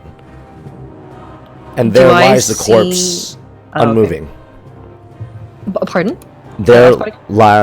the corpse lies there, unmoving. Okay. In the cavity, do I see anything that would have indicated, or was this just like a buildup of gas? At this point, I'm going to assume all 6 of you have rushed forward. So Sasha, you're now at the head guard as the revenants have all drawn their weapons and are standing behind all of you. And they're basically 10. 6 of you, so the group, the party. So there are 5 revenants that are guarding the way that you came from, and then there are 5 that have turned the corner and are now standing on the next hallway down. Freya, you approach the body. Give me an investigation check. 22. 22. While she's investigating, I just want to make sure I'm keeping an eye out on wherever the hallway turns, and just keep an eye on the doorways. All right, so you're keeping an eye out with revenants. 22 on that. You, oh man, ooh, you look inside the cavity, and you see that it is basically completely sundered. The ribs are gone, essentially, and it's blown out on all four sides. So basically, the rib cage is completely busted, and he's almost torn in half. And there seems to be just this decay and rot that came from the poison. But as to the origins of what it is, you don't know.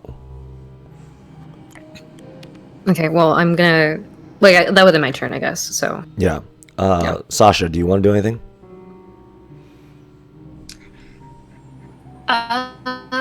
Can I do like a medicine on that? On the bodies? Your audio is like choppy. Yeah.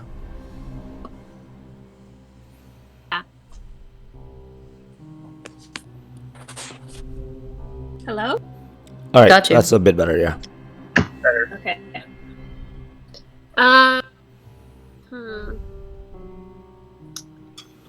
Actually, I'm just gonna prepare a spell in case anything else like pops out. But I'm just gonna kind of perimeter around and then maybe ask what's his name.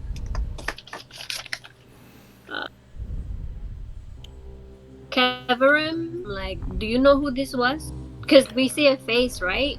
Yes.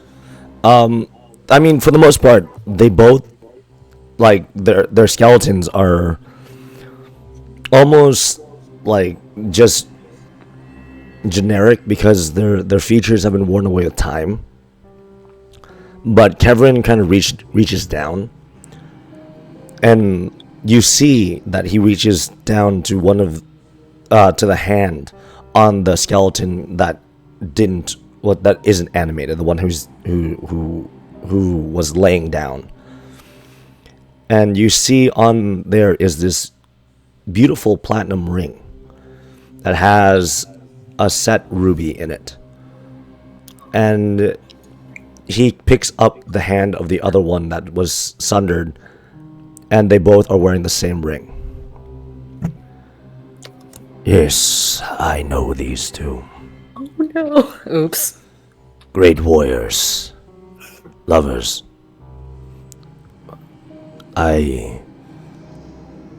We, as the Brotherhood, wedded them. If I'm not mistaken. He points to the one that's been sundered in half. That was Tristan.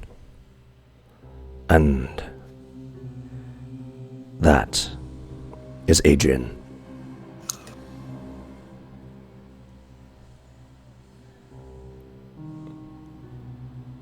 It is a shame. Their loyalty to Bahamut and love for each other transcended into the afterlife.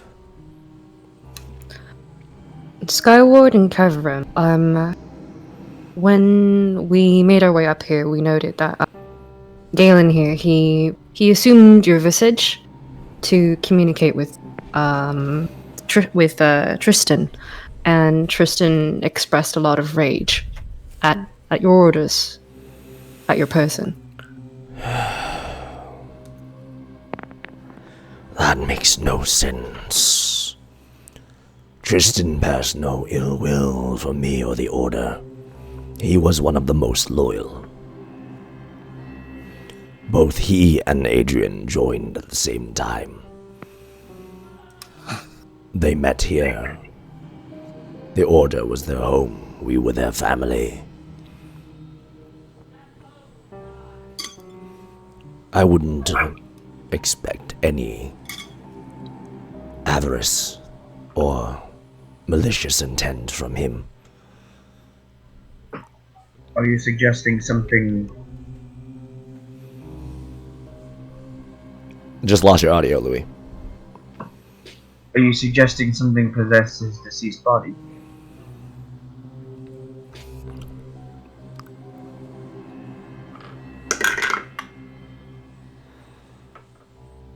Those who rule over undeath have a way of twisting the minds of even the most pure. He was not Tristan. He was a shell, a shadow, an echo of his worst thoughts. He reaches down and pulls the rings off both their fingers. They asked for these to be made for them, enchanted with the gift of shared suffering. Should one feel pain, the other will feel it as well.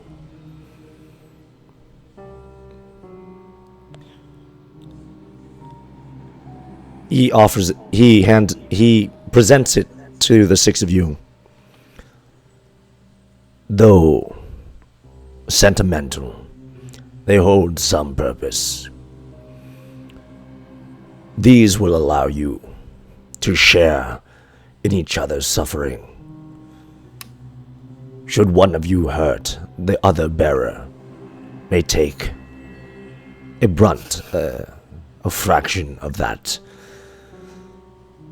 should you choose to. Well, that sounds very interesting to me. I'll take one. Freya, you pick up a ring. I'll take the other one. Garvak, you take the second one, and it's a beautifully crafted ring that almost looks as if it's a dwarven cut gem. So, both of you have been given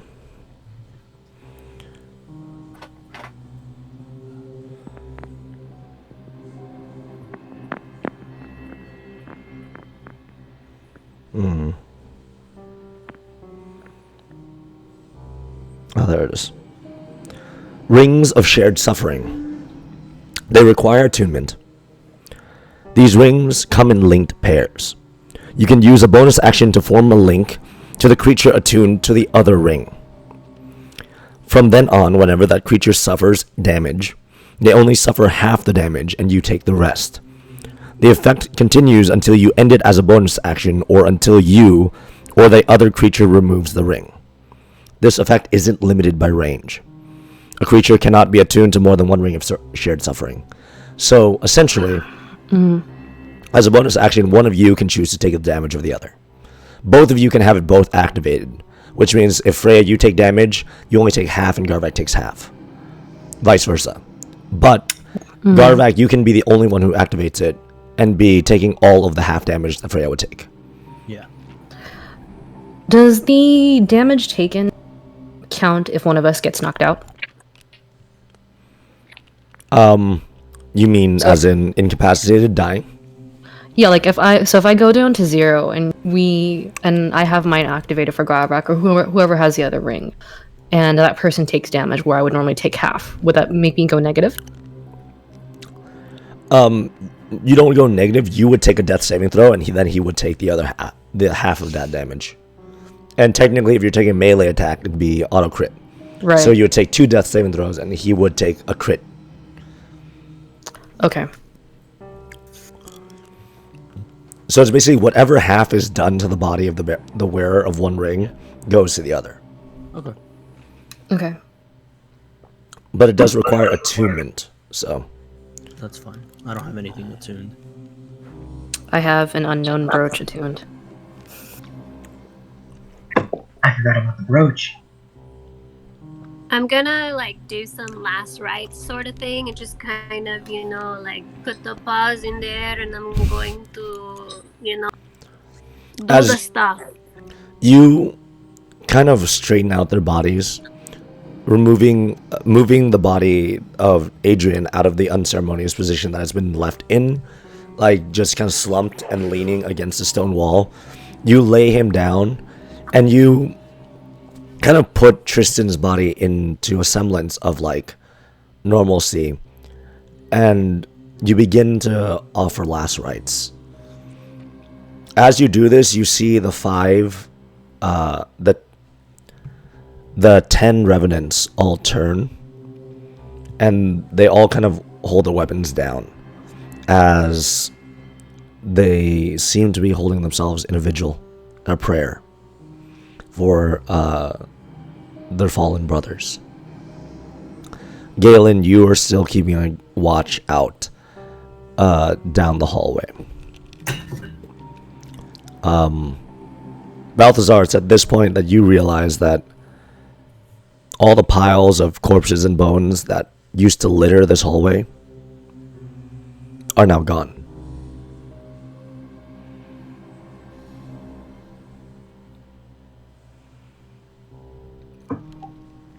I think once the last rites are finished, Galen's going to get very curious about the doors that were lining this hallway. I was gonna check those doors too. What? And I will tell them that there used to be more bodies here. Noted. Keeping an eye out for extra bodies.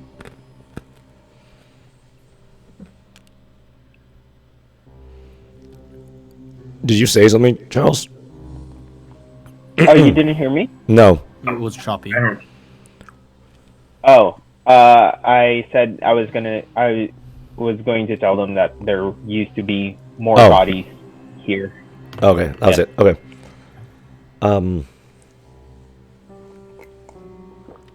Garvak, Gaelen, as you head to the other doors, you open them, and a lot of them are just bedrooms of the soldiers, all but ransacked, not even a mattress left. Every cupboard, every drawer, every dresser has been opened. No blood in most of these. They're pretty immaculate. It seems that in the final moments of this place, everyone was prepared for battle. No one was sleeping. No one was cowering in their rooms.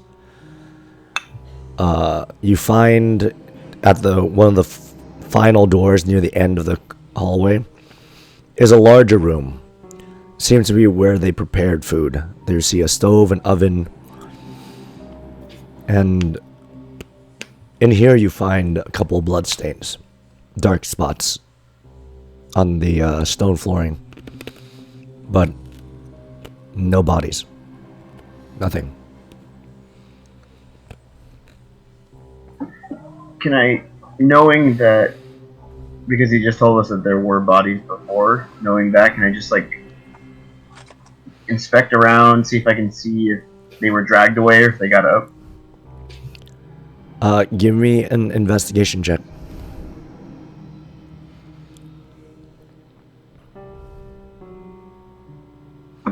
20, dirty 20.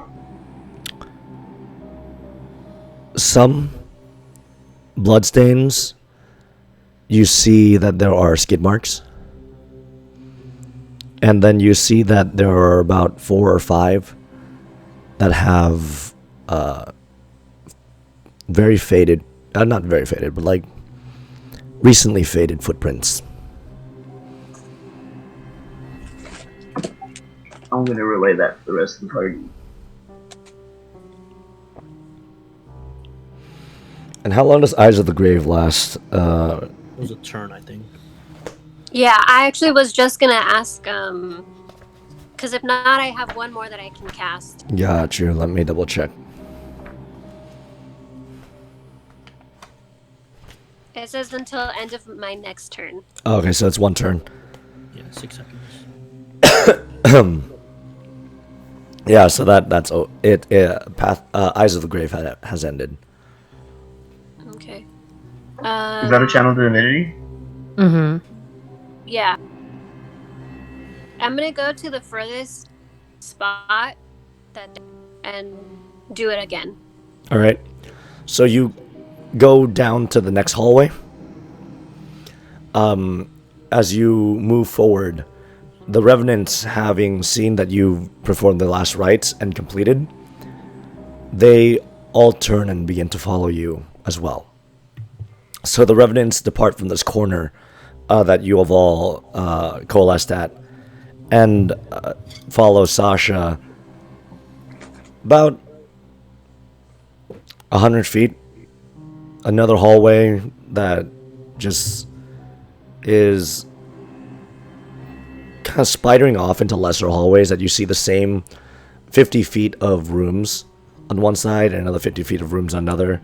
It seems like the same layout of the hallway you just came from. You pass 3 more halls just like that. So then you count basically around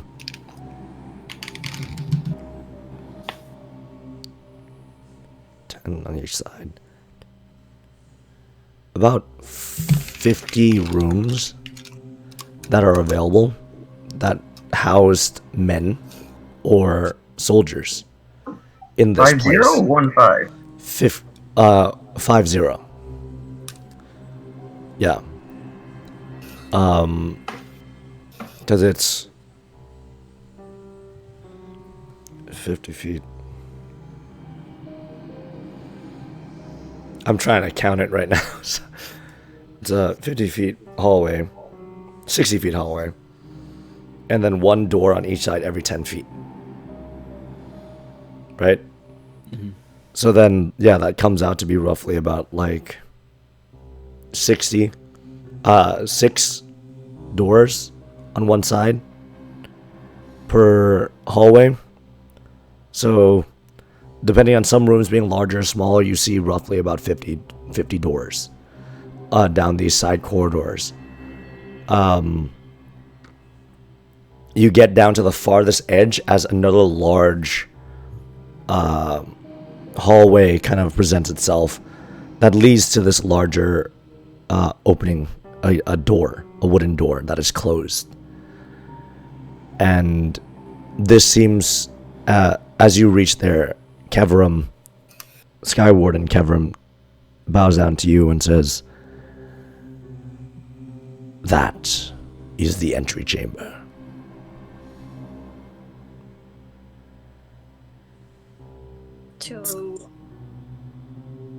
So we're out. Finally.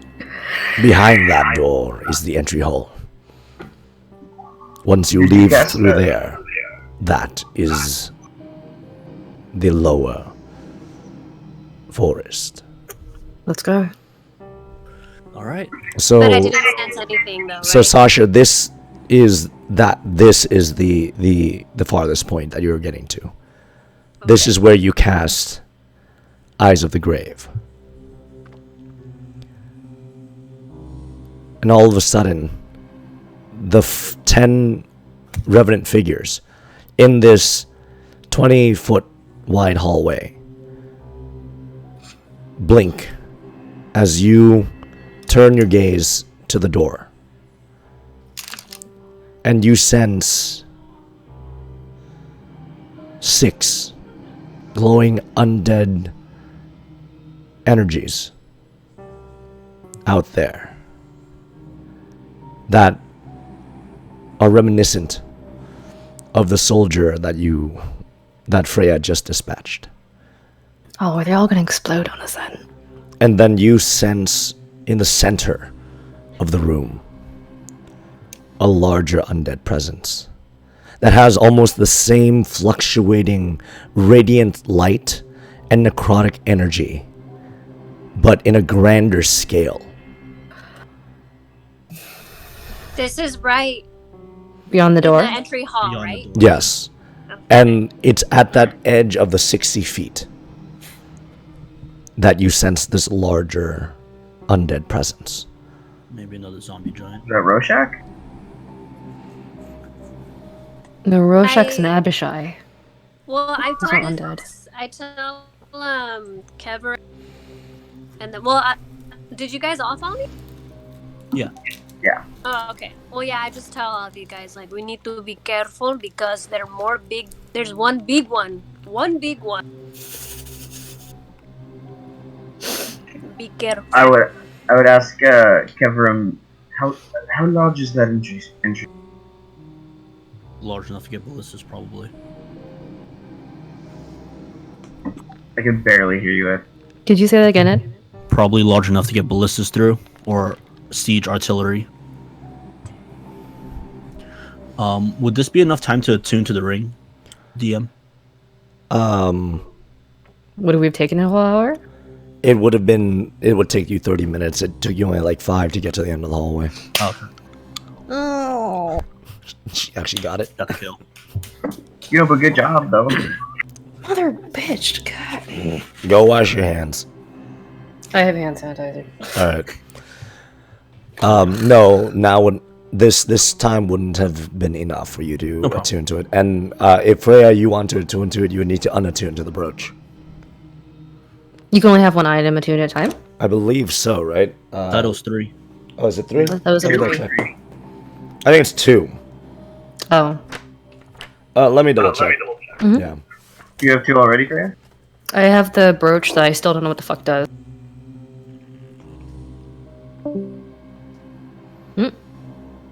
We just lost Ed. We just lost it. Ah, there he is. What the hell? My Discord decided to just turn off and turn back on. I'd probably attune to it later anyway because we're going in. Yeah, no problem. Yeah, but either way, you wouldn't have had time to attune to it. And Ed, just there you are. And so for clarity, it's 2? I believe it's 2. Yeah, Okay. it's been a No while. problem. For a while. So you're all standing at this doorway.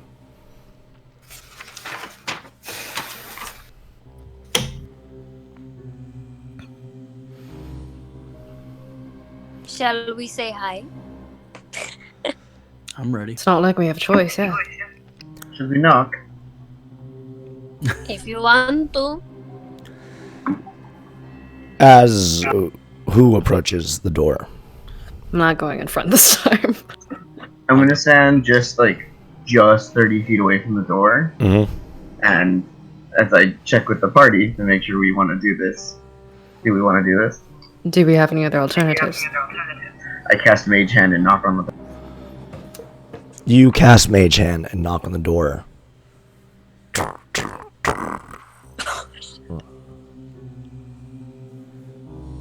You hear shuffling on the other side. Just opens the door. And nothing. With a shot. And at this point, Sasha, as you're staring straight at the door, wait, everyone's passive perception again, please. 19. 19, 13, 21? 21, 13, Or sorry, 20. 20. 21. Okay.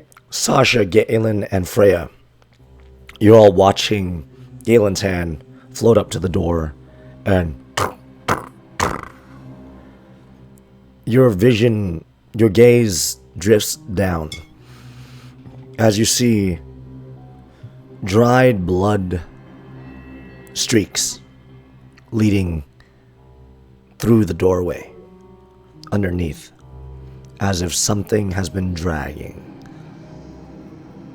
bodies into this hallway fairly recently.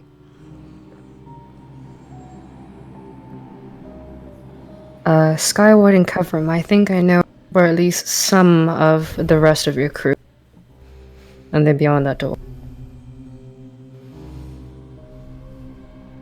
It'll be the same greeting we got from Tristan.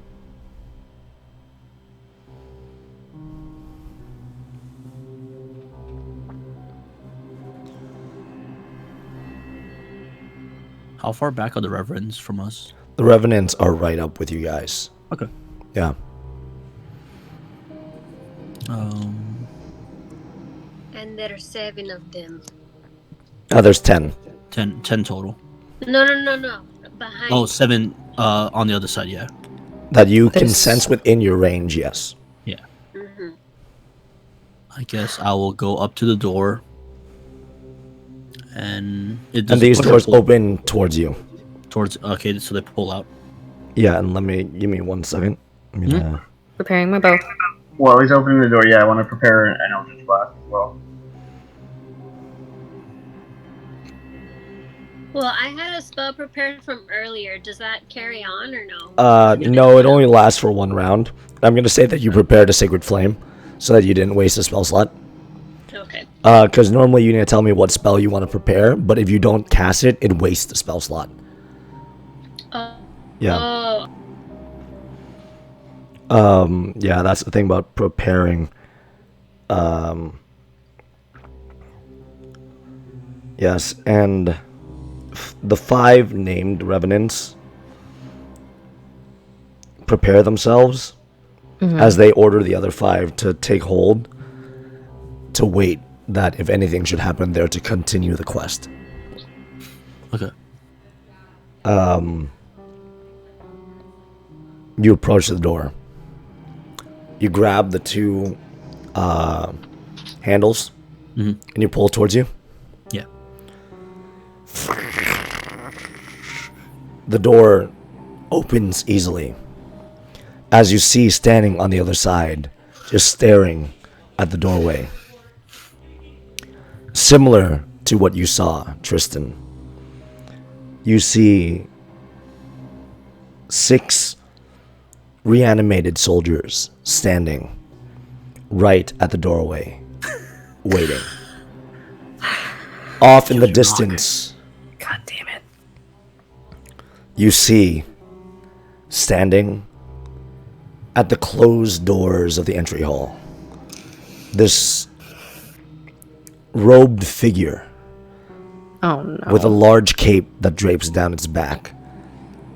The cape has emblazoned on it a beautiful embroidery of the Platinum Dragon, but it has been run through. This tear is of an almost unbelievable size, as you can see dark energy emanating from the wound, and it is holding a blade emanating the same energy.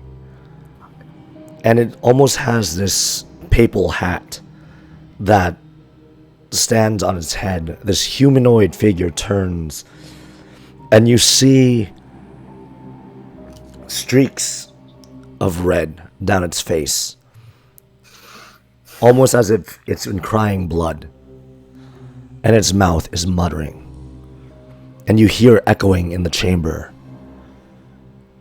invocations and prayers, almost as if it's praying out to the Platinum Dragon. But every time the invocation comes to a head and it calls out, "I call upon you in the name of..." A foul demonic voice fills the air. Do I understand it? Do you speak Abyssal? Yes. Yes. The scaled fucker. The coward in the sky. Every time it would come to a head and call upon the name of Bahamut, a foul curse would come out of its mouth. And every time it does, you see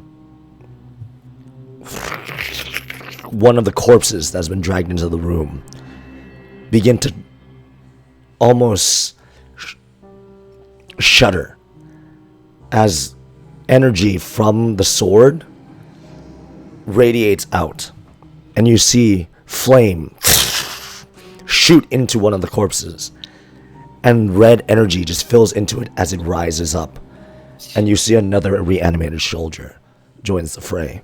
So 7 total now. And now there are 7 total. So And 8 including him, right? 8 including him.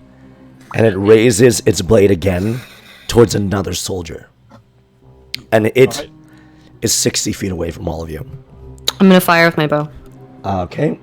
Everyone roll for initiative, as they have already seen you. Let's do it. Oh, you motherfucker! Nice, nice, nice. Alright, That so is... Sasha, 5. what'd you get? 5. Freya. 22. Okay. Gaelen. 15. 16. 15. Thank you. Garvak. 20, dirty. Okay. Balthazar. 18. All right. So.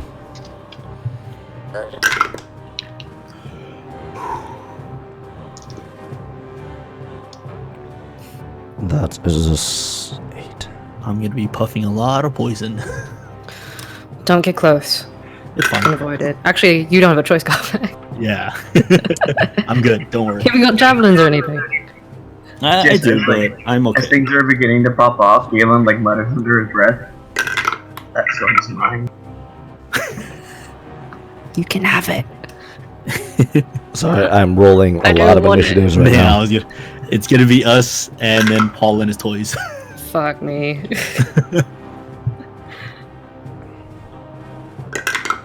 You only have half damage for physical attacks right now, right? I have resilience to poison too.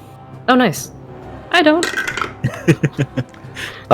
What you do notice that each of them is pulsating with a different color. Ah, bitch ass I'll get- tits. Is it the rainbow right now? I'll tell you in 1 second. So, I mean, there are 7 of them. Yeah, I know, that's why. Give me the red one I have fired. Roy. Yes, I'm here for gay zombies. I love it. What were you saying, Jessica? Again. Oh, I just said Roy Bib. Love it. Where'd you bib?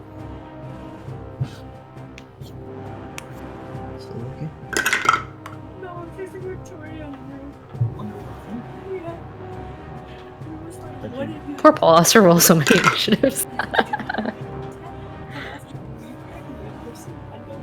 like, why? And I'm like, because you seem like you're my baby daddy. What can I do? it would be unfair if I gave you guys 10 revenants that offered to help and didn't help. So, And then he's like, well, oh man.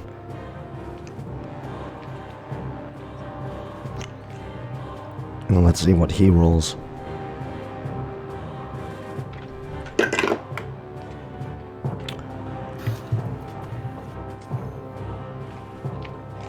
So, starting at the top of the initiative, Freya, It's a me. there are 6 standing in front of you. Mm-hmm. Do I have enough of a clear shot to hit the big dude in the back? A clear shot. Yeah, with my longbow, it's a range of 150. Yeah, you have a clear shot. Okay, let's go. First one's a nat 20. All right. Second one is a 15. Okay. 15 misses. 15 misses? Okay. So As you see, the first one. Roll damage for the first one first. okay. Crit damage. So that is and I'm critting on the sneak attack as well, right? Yes. Okay. And then so total is 19. 19 points of damage. 19 points of piercing with a longbow. All right. And that's doubling it, right? Yes. Okay. The first arrow hits into its shoulder, and you see you get just in the chink of its pauldron and its actual plate armor, and it almost doesn't seem to phase it, as the second one just shatters as it hits the plate. What else do you do? I'm gonna bonus action cast Hunter. I Okay. should have done that first. Oh well. On the big dude. Gotcha. So, let's see now.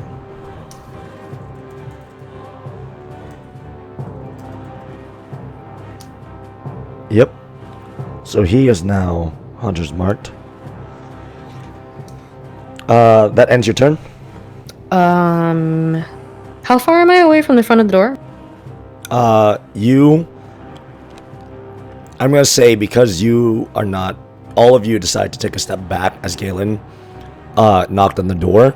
I'm gonna say that you're all 20 feet away. Okay, I'll hold my position. All right. So who else was holding? So Gaelen, you casted Mage Hand. So that was your that was your action.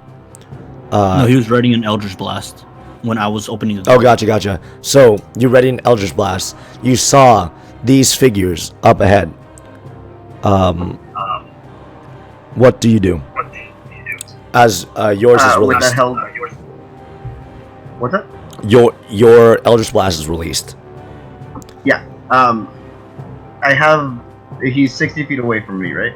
He is 80 feet away from you. Because they're all. Wait, you're all standing 20 feet away from the door. He is 60 feet from Garvak. Yeah. I think that means I would fire at disadvantage, right? Do you have Eldritch Spear? Yeah. I don't. I took Eldritch Spear away. Okay, so no, you cannot aim for him. Okay. Eldritch Blast does not have I'll a. hit one of the ones- I'll hit two of the ones at the door. Alright, cool. So you're hitting 1 and 2 then.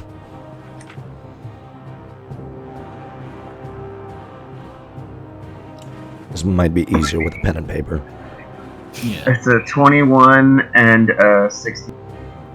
21 and a 16, both hits. Okay.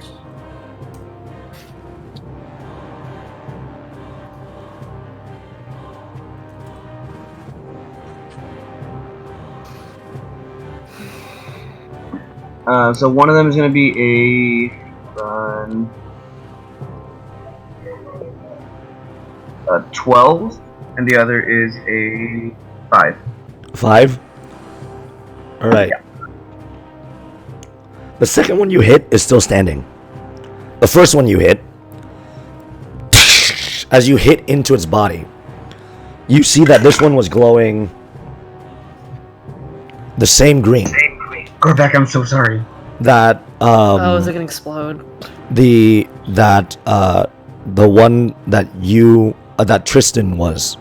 So it begins to shake and shudder as it. He's poison resistant. He's fine. 9, 11, 16,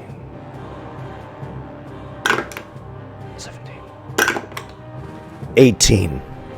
18 points of damage. So that's halved, right? Yeah. Yeah. Are you raging, Garvak? No. Not yet. It explodes, and you see the 4 around it also. Most of their bodies sundered by this explosion. All begin to shudder in the same way. The one that you hit that didn't die begins to shudder as well. This one is glowing a white, emanating glow from inside. Oh wait, Garvak, dexterity saving throw. Thank you. At advantage, right? Yes. Prayer hands emoji. Will be saving throw. 19 plus 2, 21. Alright, so 21, you took half Someone of that take a damage. picture. Will this include the poison one also? Yes, so you took half of the point, half of that half. So you took Half a 9. Rounding up or down? down. Down. Okay, so 4 damage from the poison. Yep, 4 damage from the poison. This Okay. roll dexterity saving throw again. As you jump out of the way of the first explosion, managing to duck out, the second one begins to explode. Nat 20. Nat 20. You take 9 plus 8 I'm just kidding.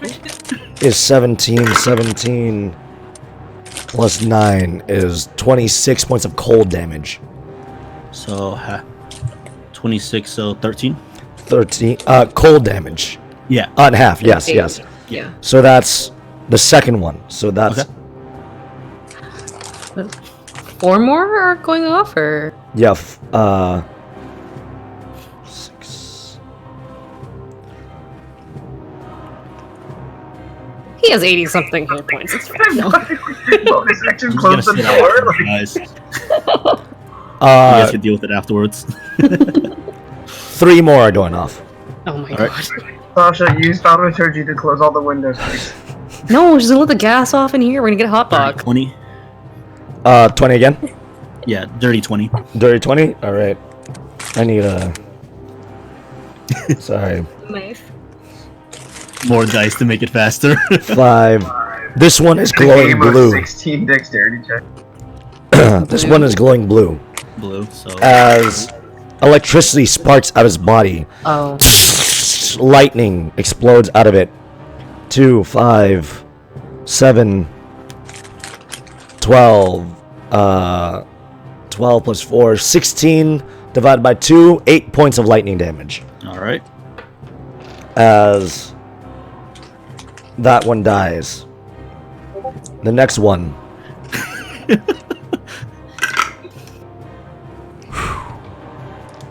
Black energy. Shadow energy is emanating from this one. That one's 10. As you take 6, 9, 14, 20 points of necrotic damage. 20? Okay. Yes. And then the last one, leaving only 2 standing 10 feet away behind these ones. 18. No one else is up against the door, right? Everyone else is a little bit farther Yeah. back. Mhm. So Everyone was either 20 or 10 feet behind me, I'm assuming. same bluish energy.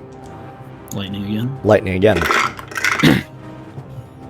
10, 15, 19, 22 points of lightning damage to half to 11. Okay. As you all see a chain reaction.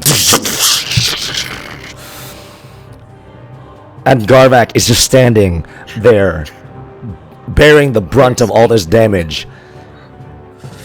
I got you. And Garvak, I believe. Is it super? Where are you at, dude? I'm at 31. After all that happened? 31. Holy Huh? shit. I'm sorry, Gaelen, say that one more time. If I say that I wanted to move up with my movement during that turn, No, could that have it's not happened your after all turn. of that? It's not your turn. It's not your turn. Because you ready Oh, to that's right. Yeah.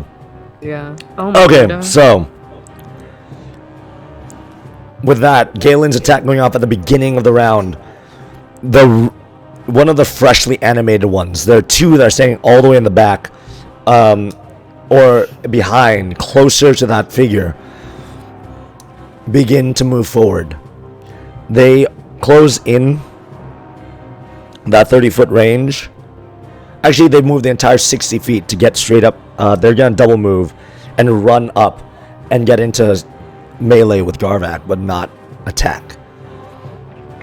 Garvak, it's your turn. You have 1 2 in front of me. right up against you, Okay. and then 2 right behind him. Just close the door. We can go the other way. Just close the door. Let's see. I will use my bonus action to rage. Got you. I will back up 15 feet. I'll Okay. take the attack of opportunity. It will swing out at you with its short sword. oh, that's wrong die. That is a 17 hit. That hits. 7 points of piercing damage. Okay, reduce to 3, or Okay. down to 3. So this this explosion radius, it seemed 10 feet wide, right? Yes. Yeah. So then the one that was right. Was there any that was none of them that was hit? Stayed alive, right? No. They're all They're fresh? all completely smattered now. Okay. I will take out a javelin, and I will throw it at. I'll attempt to throw it at him. Okay. Go ahead. Throw your javelin. Can I throw 2 javelins? With multi-attack? Yes. Yes, I'll throw 2 javelins. The first one is a 19. The second one is a 14. 19 and 14 both hit. Awesome. So for the first attack, with And you're my throwing divine- them together? I'll probably just throw one and then. Would that be okay? Yeah, sure. I'll do two separate ones. Gotcha. So the first one with my divine fury added to it also will be it'll be 5 plus 5, so 10 damage, and then 7 necrotic damage. Gotcha. So the first one, and then the second. Hold on the second one. Okay. Will they be immune to necrotic? It's possible. Oh no. Yeah. The one time I'm wishing I took a radiant damage now. I know. God damn it. Alright, so the first strike goes in. You see the necrotic damage just absorbs into its body, but this one appears to be glowing that same white energy that the cold explosion blew out. And as the javelin pierces through its body, you hear as it also explodes. You being out of its radius, you are fine. Nice. So that's your first spear, your first javelin. What about your second one? The second one will be 8 damage. To what? The second, it was the next one over to it. All right, so the one behind it. Yeah. Throwing it at that one. This one seems to be glowing in a same white cold energy. Explodes. That ends your turn. Yep. Balthazar, it's yours. Okay, so what do I see now? You saw basically 6 exploding corpses of these undead creatures as Garvak tanked all that. He threw 2 javelins and basically took out 2 more of them. There are 2 more left in the room. One that has been raised and one that is right in front of you. And then the larger creature off in the distance. Is the one off in the distance the one that seems like it's summoning or raising the body? Yeah. I mean, definitively, yeah. You can see that it is channeling energy from the sword it's wielding into the bodies of the creatures. Okay, and how far is it? It is 60 feet away, 80 feet away with where you're standing. Okay. And you all see this figure is the sword that's wielding wreathed in this almost like ever shifting energy around this blade that seems to be made from bone.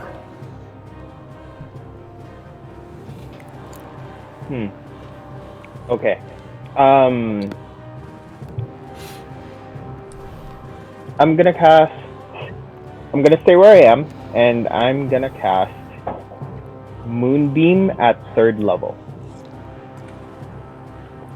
All right. So you cast Moonbeam at 3rd level. Wait, can I? Wait, hold on. I'm like trying to see if there's like, oh, you need to have a clear view of the sky or something, like call lightning. No, you should be fine. Stand it up. No, you should be fine. Yeah, it doesn't look like I need that. Okay. Yeah, so Moonbeam at 3rd level. Alright, so a silvery pale beam of light.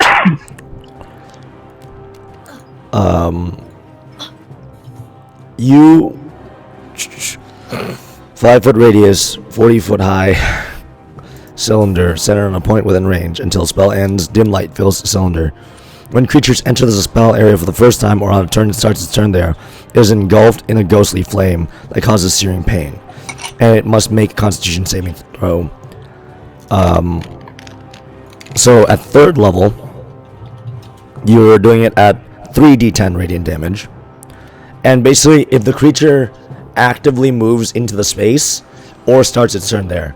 You moving the moonbeam doesn't cause the damage to trigger. So at the start of their turn. It's at the start of their turn. Yeah. And at the first casting of it. So, Balthazar, you pull out from your component pouch a opalescent piece of stone and place it in your palm. And you scatter in a circle around it 10 seeds from the moon seed plant. And all of a sudden they begin to glow as you see these points of light in the ceiling begin to coalesce above this creature. And all of a sudden a gateway opens and a beam of blue light, pale light, beams into the room onto this creature. Go ahead and roll me the damage, and it's going to make a Constitution saving throw. So that's 3d10, right? Yes.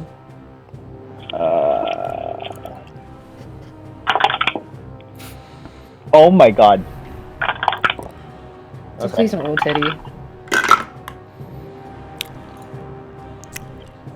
Rolled a natural 1. 11 points of damage. 11 radiant damage. Alright. Hit him. Alright, so you are now concentrating on this. As you all see, Balthazar is now holding in his hand a small scale version of the spell that's glowing in his hand. And the opalescent shard is hovering, almost as if it is emulating the creature itself, trapped within the radius of the spell. That ends your turn, Balthazar? Alright. It is now one of the Sky Warden's turn. Get it. What is the turn? Which one? This is the tiefling. Okay. She steps forward, and you see on her face the look of utter shock and awe as she looks forward. Alright. And you see she turns. Andros has fallen. Andros? We must put him to rest. As she runs forward 30 feet. Please. And she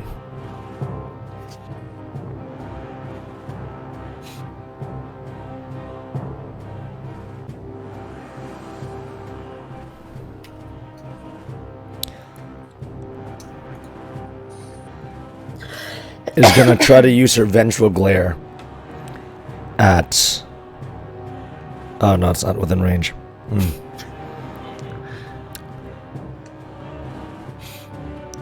She moves 30 feet forward. The same with Keverum. So they're 50 feet away from him. Gaelen, it's your turn. Yes. Okay, so if I go up to the door, the big Andros is 60. Yes, he is 60 feet away from the door. Is there any more of those undead guys left? There are 2 more. Okay. There's Closer to one. him, right? There's one 10 feet away from you, and one close to him. Okay. Okay, I'm gonna come up to Garvak because he's clear of their exploding. Yeah. Yes. Okay, how far is that from me? Can I make that move?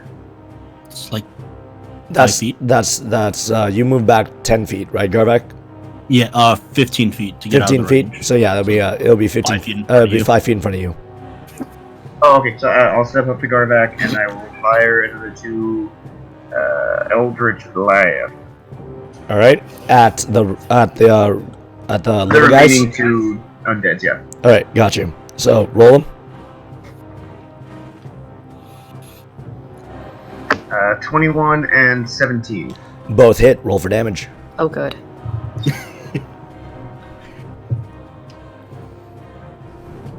Freya, aren't you glad that you didn't open the door, Freya? 10. Aren't you 8. glad you? Wait, no, you got poisoned, didn't you? One explodes in a burst of lightning, and the other one explodes I in a never burst opened the of door. green cloud poison. Cool. Can I I'll have take to the use rest that. of my movement in? If I did that, how far would Andros be at that point? He would be like. You move 60 5, feet, right? so Yeah, then 30 you'd be 50. At the door, 60 feet. You Oh, going up to the door? Yeah, that'd be 60 feet. You still have 10 feet of movement. So it only put me at 50 feet away from him. You want to get to 50 feet away from him? No, well, ideally. Oh, no. I'm gonna stay with.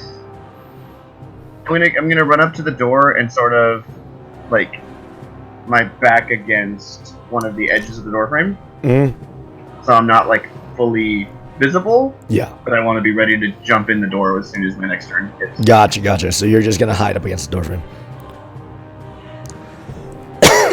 All right. Yeah. Ends your turn. And I'll yell just as I sidle up to the door. It's clear. Sky Warden Bakari Bosun runs up with his lance. He will try to throw it at 50 feet away. Get it.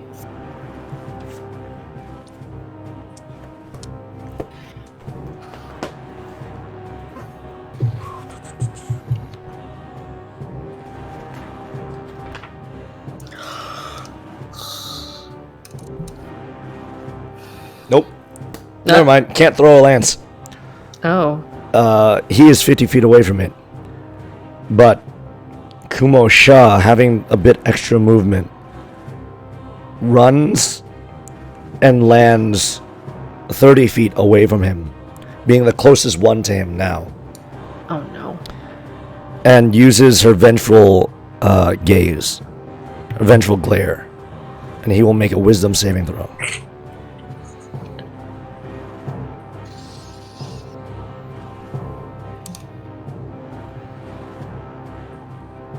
There we go.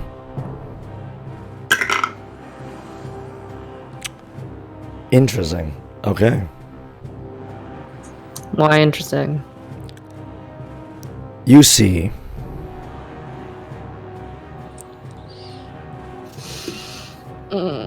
Don't turn her. No! Oh, can he do that? It's very possible. He's a big one. That's From true, but she has alive. different eyeball colored. Ay, yeah, tignan mo.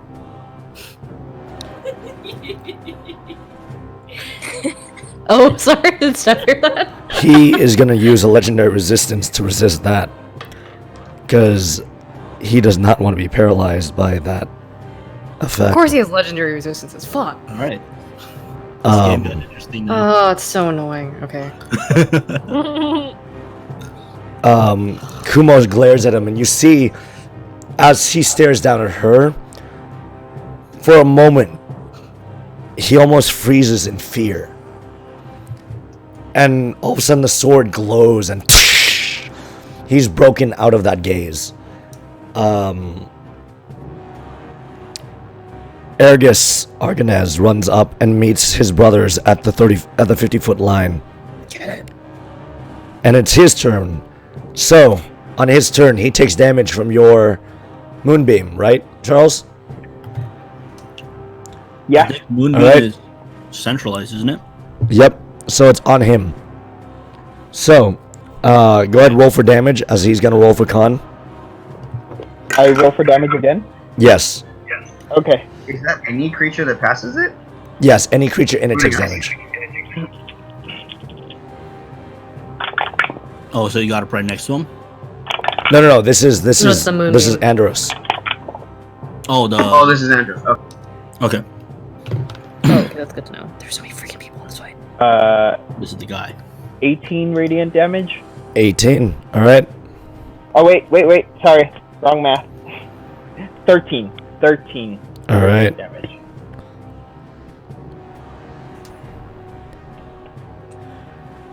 He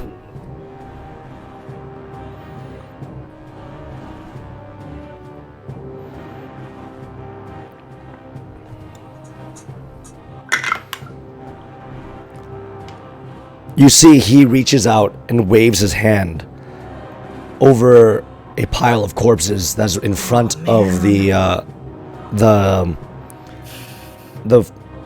paladins who just ran forward. He raises 4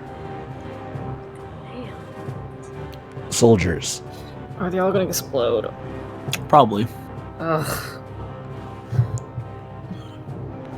As the sword shoots out chromatic energy into their bodies. So there's 4 standing in a line right in front between the line of paladins and Kumo Shah. As she's 10 feet in front of them. They're within that space between them. Okay. Andros, that being his bonus action. That was a bonus action? Reanimate Dead's a bonus action? Legendary. Are you fucking kidding me? Ah. Cool.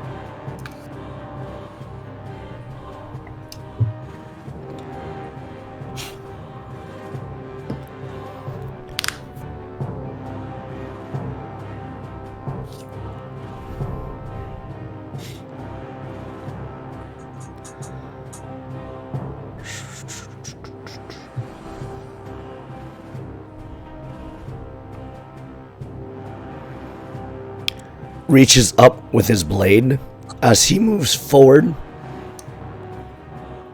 He actually moves diagonally out of the moonbeam. And he raises up his sword as you all hear a prayer. It says, I call upon the light of the 9 hells. Burn the infidels and send their souls to the defiler. As his voice goes from this echoing, like, prayer into this infernal curse. He's gonna cast Flame Strike. Centered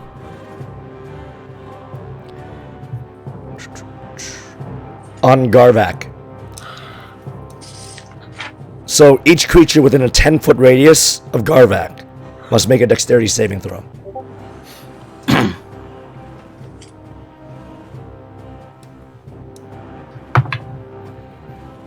Can we clarify who's within 10 feet of Garvak? I think it's all of you. Bitch ass tits. Because Garvak moved back. Yeah. Oh, okay, that Right? makes sense. Yeah. 9's a fail, right, Paul? That's with your advantage. Well, I was gonna use. Oh yeah. Sorry. Dex save? What do you need to roll again? But I was gonna use my fanatic focus because I failed, and it allows me to.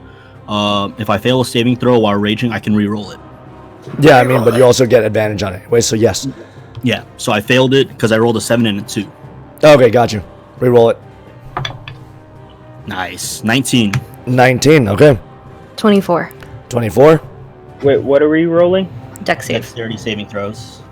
21. Yeah! What'd you get, Gaelen? 15. You all save. So, Wait. Half damage. Balthazar? 11. Balthazar fails. So, Damn it. Spoke too soon.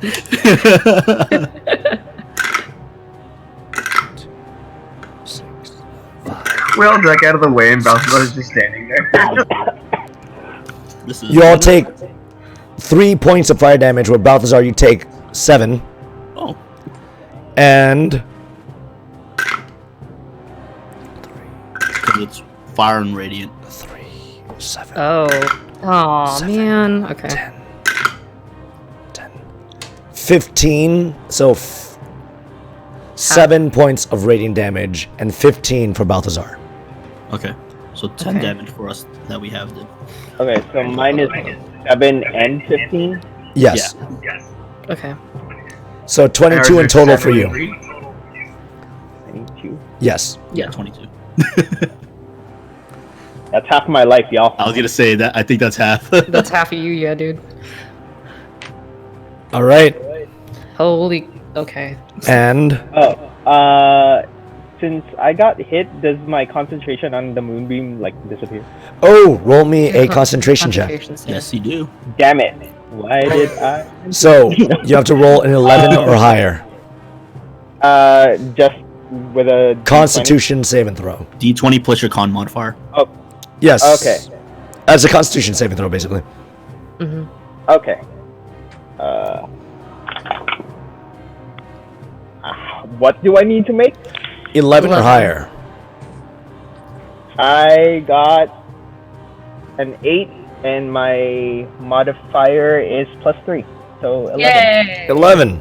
Barely made it. So, Balthazar, you calling down this radiant energy. Actually, sorry. It was not radiant damage, but necrotic damage. Oh. Okay. That hit all of you as it's black flame. Unholy flame strike. Yes.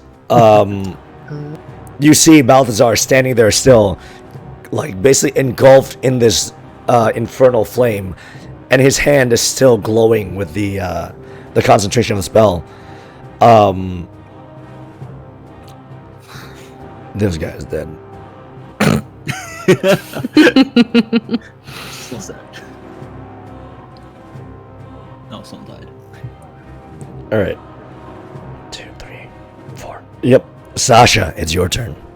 Get it, girl.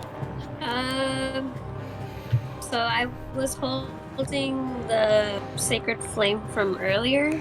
What's the range on Sacred Flame? 30 I feet? believe it's 60. Oh, 60, nice. If you move up, you can hit it. I'm gonna say that you're gonna hit one of the dragon soldiers. So go ahead Yeah, that's and fine. Whatever's closer, yeah. because it's being held, so she couldn't move up for it. So dexterity saving throw on their behalf. 14. Does a 14 save? 14 should save. So the Sacred Flame doesn't take effect as the dragon soldiers managed to dodge out of the way in time, but it is now your turn, so you can do what you want. Okay, so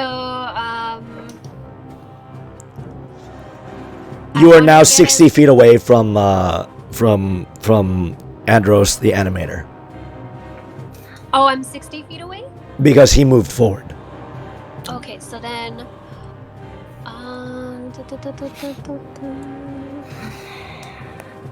Okay, so I want to get to him as close as I can, like 30 feet, Okay. without being around his other people. Is that possible? If you get within 30 feet, you're up against the line of the animated soldiers. You would have to be 20 feet or 25 to 20 feet away to not be hit by any of them if they blow. Explode. You need to be 25 feet away from him. 20 feet away from him. Sorry, no, that's wrong. You're 20 feet away from the door. The door is 60 feet from him. If you move 30 feet forward, you'd be at along the line of the reanimated. So your full movement would get you there. If you want to move up 10 or 20 feet, you'd be out of range of the explosion. Well, my full movement is 40. Oh, I okay. just want to get within 30 feet of him, but You want to as use far feline away- agility? Bonus gonna run action up for and- double movement. Yeah, you can run up, cast a spell, and then run back too. Yeah, if you need to. So you could split your movement that way. Yeah. Hmm.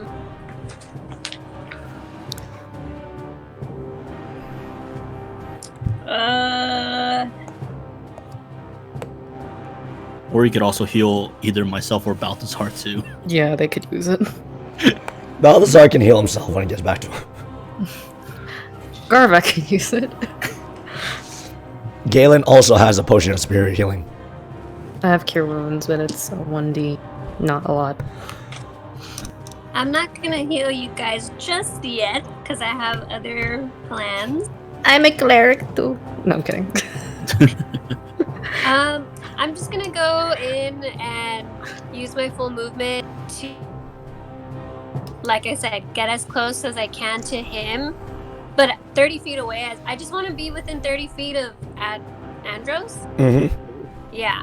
All right. So, actually, he moved. Because you said he moved diagonal, right?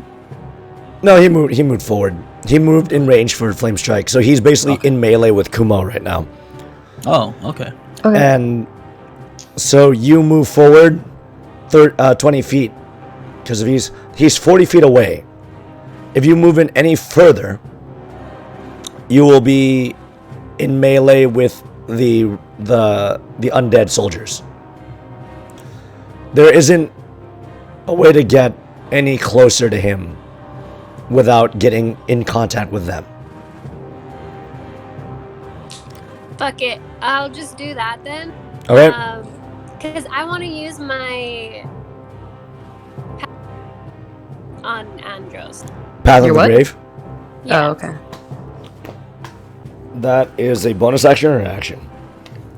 As an action, I can choose one creature I see within 30 feet of me, and I Gotcha. can curse it until the end of my next turn. So the next time me or an ally with an attack, he has vulnerability. So basically, you reach out and you see all the defenses for Andros in your mind. And all of a sudden, you call upon a prayer to Anubis. And you see the same Ankh that opens as a gateway to the afterlife opens behind him in your vision. And the path is set. He has no immunities or resistances until the next time he gets hit, and he is vulnerable to all damage.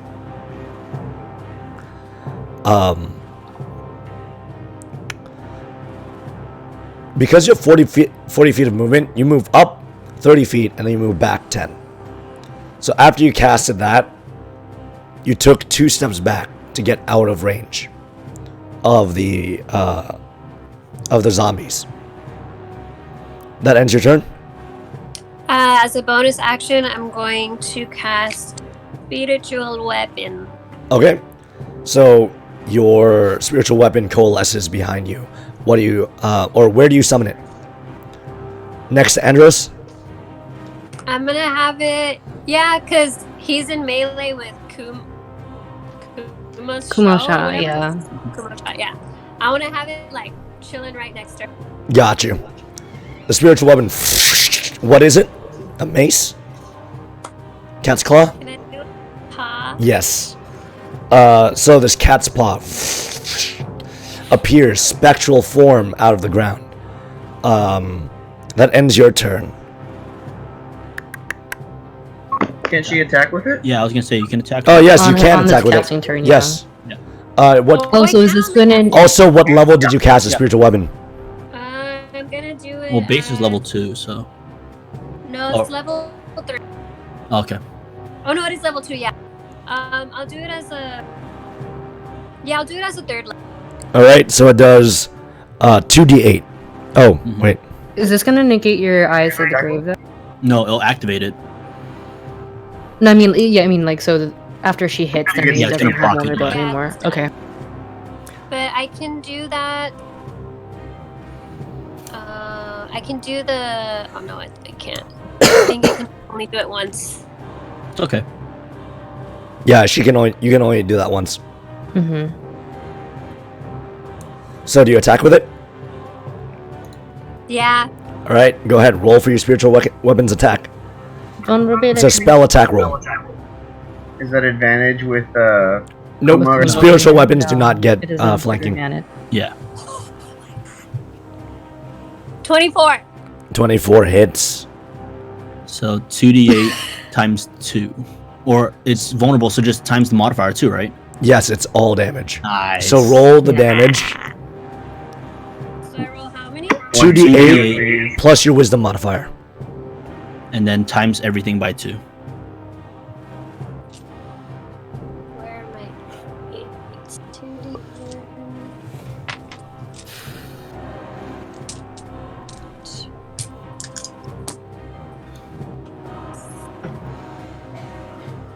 Plus my what? Wisdom Plus your wisdom. modifier.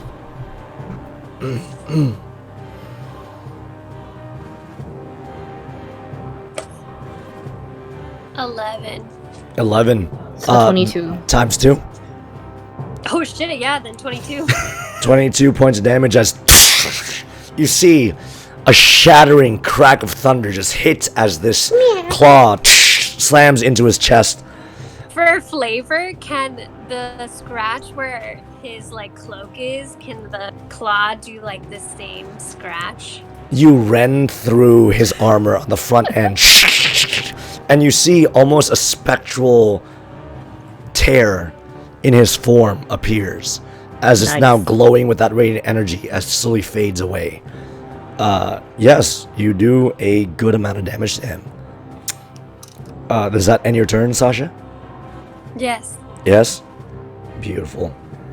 The reanimated creatures who appeared in front of the revenants now attack. They're all gonna explode. The first one Goodbye, squires. is glowing red. One of the first ones that you've seen glow in this ember-like form. Its skin is almost like cinders.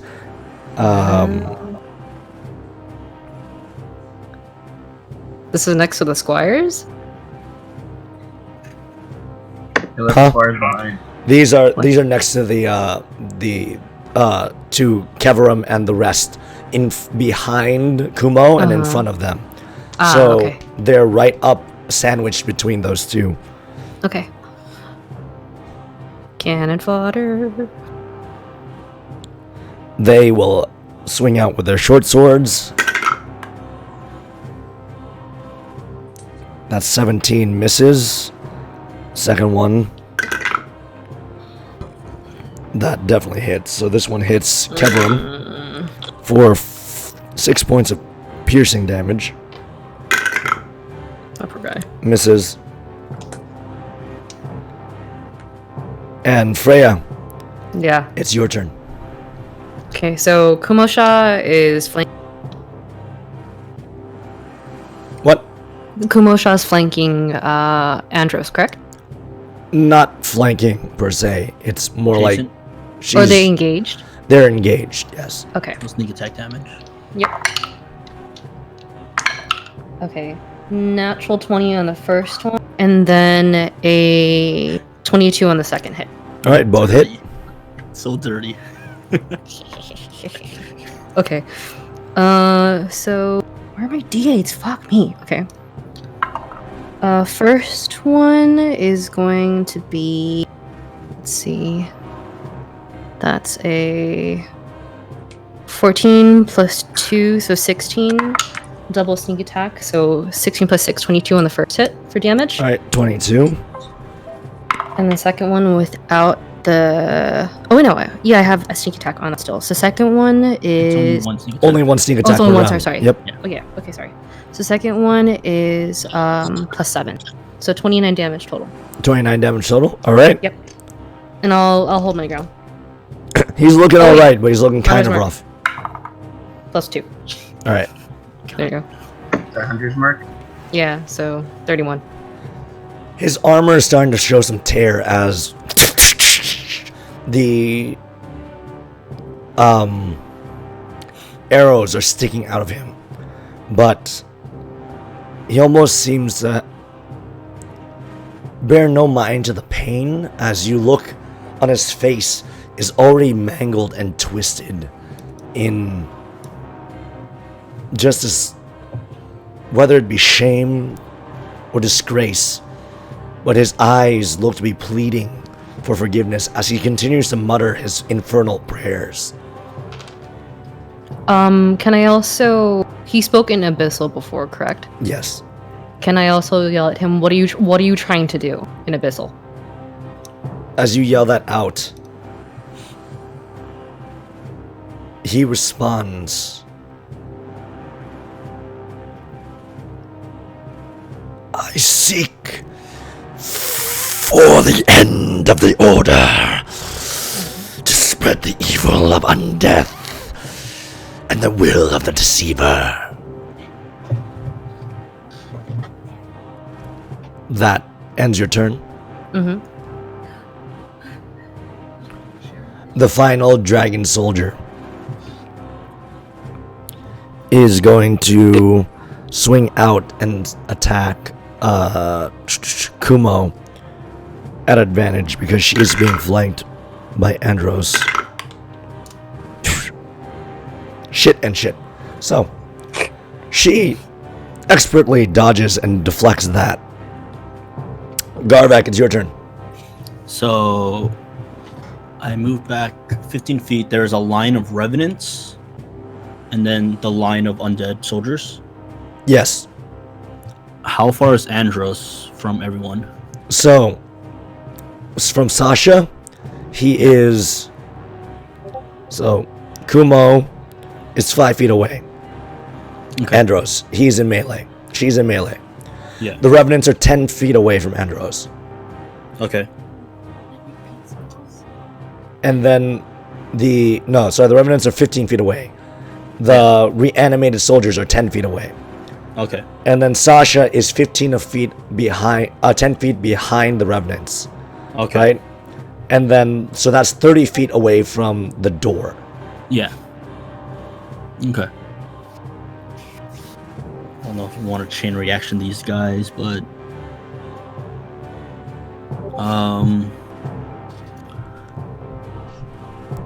how far would the range be for a throwing holy water, a flask of holy water? I'm gonna say 20, 30. 20, 30? Okay. Yeah. Could I get in range and throw it at one of the undead soldiers? Sure. Alright. So it says it's an improvised weapon, so would it just be Dex plus proficiency? Dex, no proficiency. Okay. That will be a 13. 13? Mm-hmm. Misses. Shatters on the ground. Oh, wait. 13. Hits. Sorry. Hits. Okay. One of the soldiers is covered in holy water. As you see it begin to sear into him. 2d6 radiant damage. Mm-hmm. That will be 7 points of damage. Alright. As that happens, this one that you hit, that was emanating the fiery embers, begins to burn, and you see that compromises the integrity of its skin as it swells up and it explodes. The blade that Andros wields flares in that same energy and shields him from the actual explosion itself. But the revenants all have to make dexterity saving throws.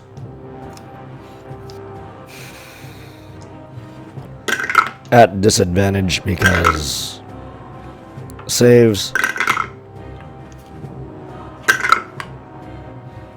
Fails.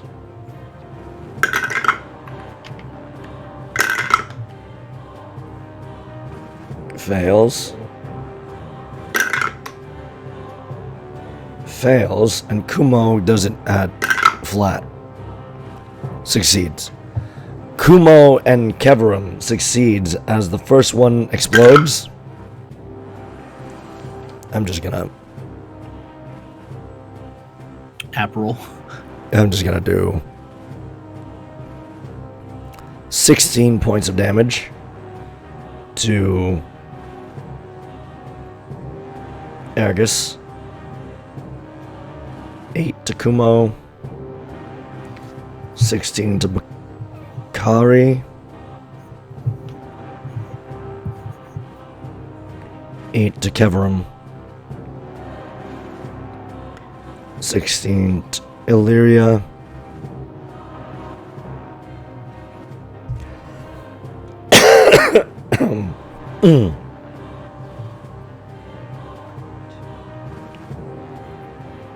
Alright. And then the other ones chain react at this point. Taking the same rolls. Kumo takes 8. 8. Kevram takes another 8. Another 8. Illyria takes 16. 16. You see Illyria, her body dissipates with the final blast. Or Illyria, Bakari, and Ergus dissipate as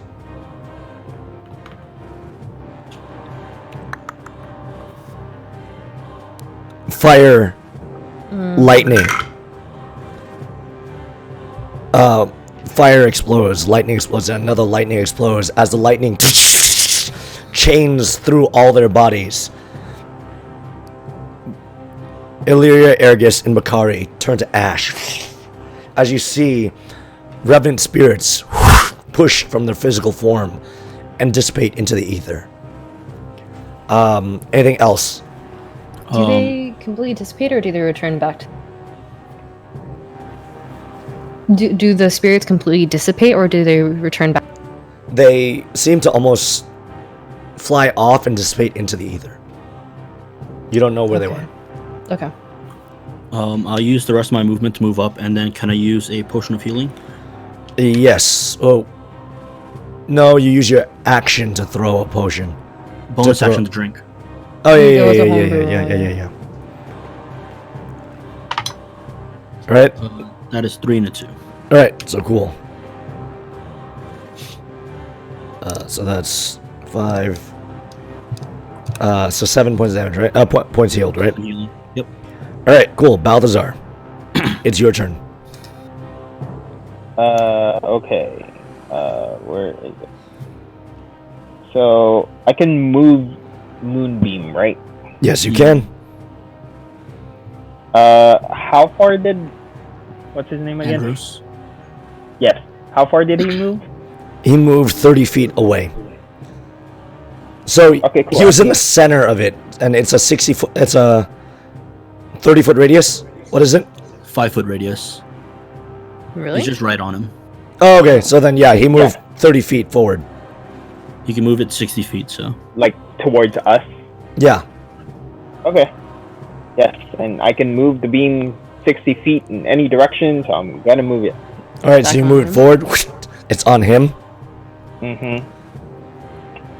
and the damage will happen on his turn. Yeah. Mm-hmm. Okay. That's action. All Bonus right. action, Charles.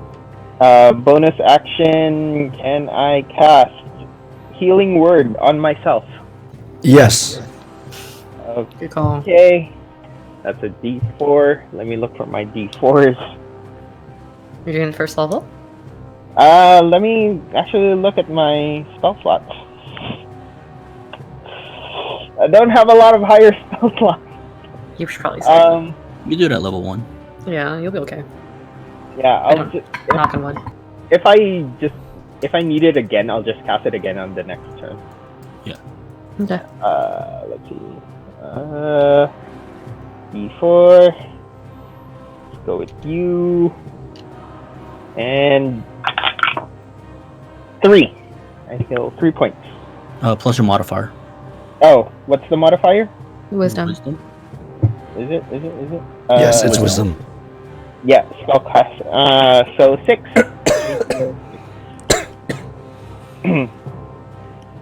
Yeah. All right. So Balthazar, that ends your turn. Mm-hmm. Kevram looks fairly ravaged from that chain reaction. But as you see his wounds begin to start closing,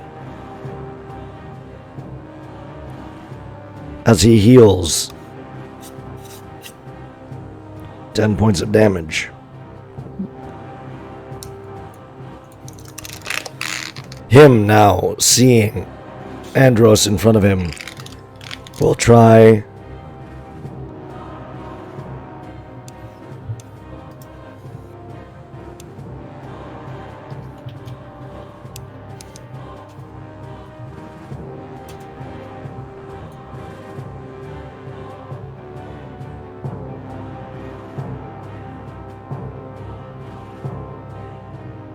to use his vengeful glare.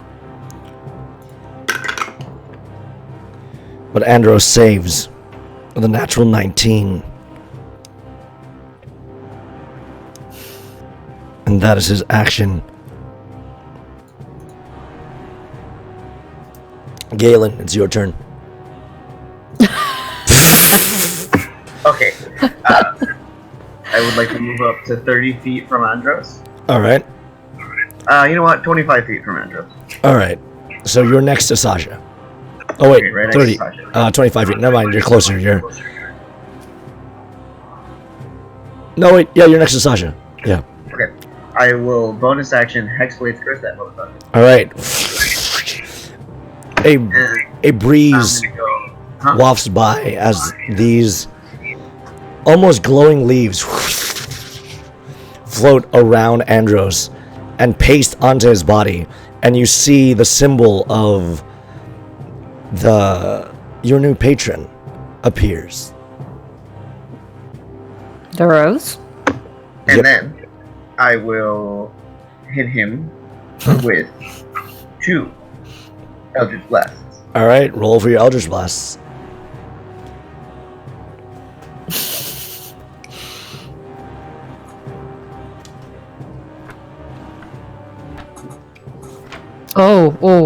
Oh. I saw big eyes. What'd you get?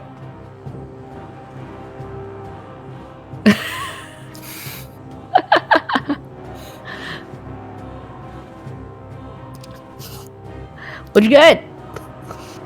Shoot, sorry, I was speaking. I didn't realize it was pushed there. 14 for one of them, which I'm not sure what that's gonna be. 14. It slams against the plate mail that's on his chest and just glides off. And the other one, Is a Crit? 19, the other one is a 19, which crits. which is a crit. Galen crit.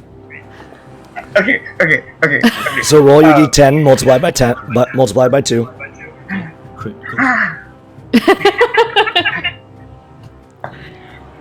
Okay, so that's an 8 plus 6, because it's my 8 times 2 original- first, then Oh, add your charisma. 16. Yes, So 16 plus 6 is yes. 22. 22.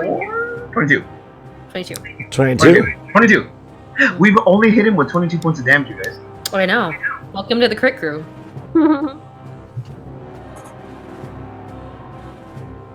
Alright, And I'm gonna be like, hey, fuck that dude! Fuck that dude! he is I don't looking know weak. what accent came. Kumo's turn. That ends your turn, Galen? I have. Do the bonus How much action. movement Oh, no, do I have left? You move 25. Bonus was curse. Yeah. It's 10. Oh, so I have 10. I'm gonna move 10 feet closer. Alright, so you are basically where, right in the line of where the undead were. The soldiers. Okay. Alright, so it is now Kumo's turn. Get girl. Get it. She looks around and sees the scattered remains of her allies, and she's filled with Revenant. indignant rage as she swings out to attack him twice. Yeah, first one was a 17, second one was a 19.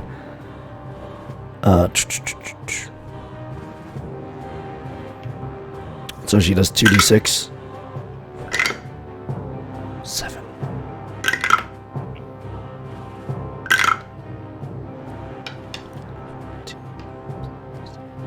If Paul gets a how do you want to do this?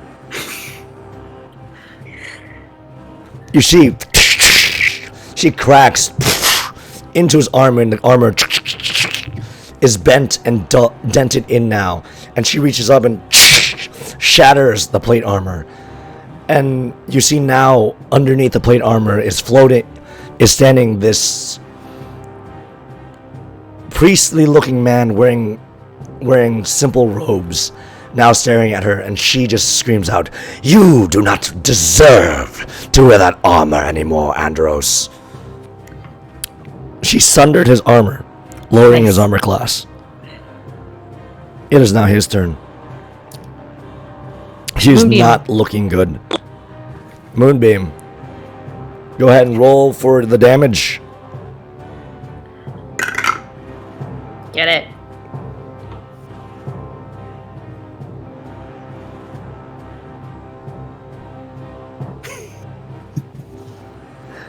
Math. 25? Double check.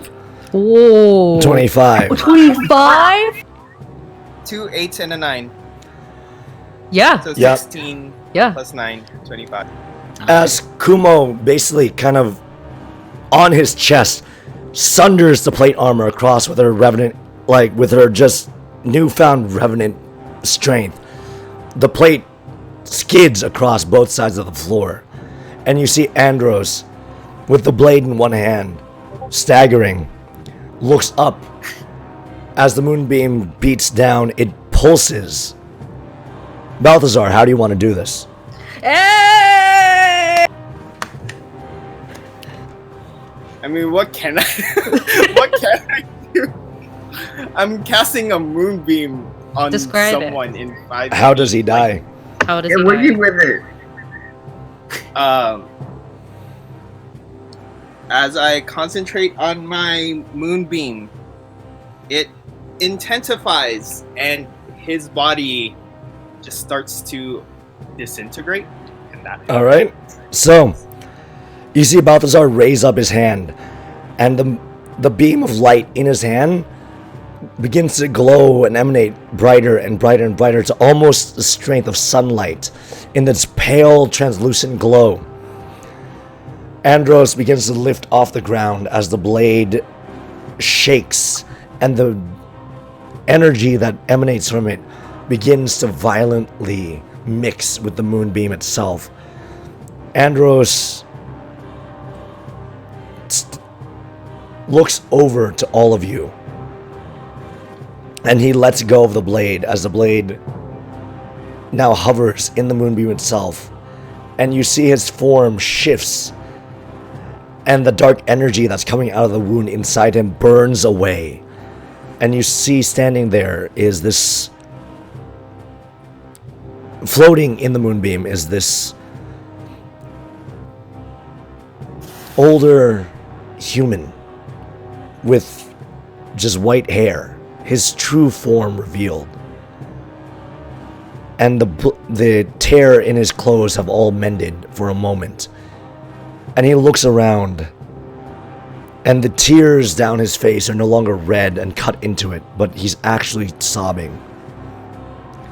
And he looks, and it's almost as if he reaches out to Kumo and to Kevram, and he whispers, "Forgive me, my brothers. I now return to his embrace." And the form shifts again, and you see again Andros the animator. His body contorts and begins to shake. The same glow in his body as the same energy that was in all of those revenant, all those creatures coalesces in him. His body raises up high into the air, and you see blue, red, green, white, black just explodes out. Luckily, he was lifted out of the radius of anyone that could have been hurt from it. The moonbeam is now simply emanating there with the glowing sword hovering, emanating that black energy. And with that, we'll call the session. Yay.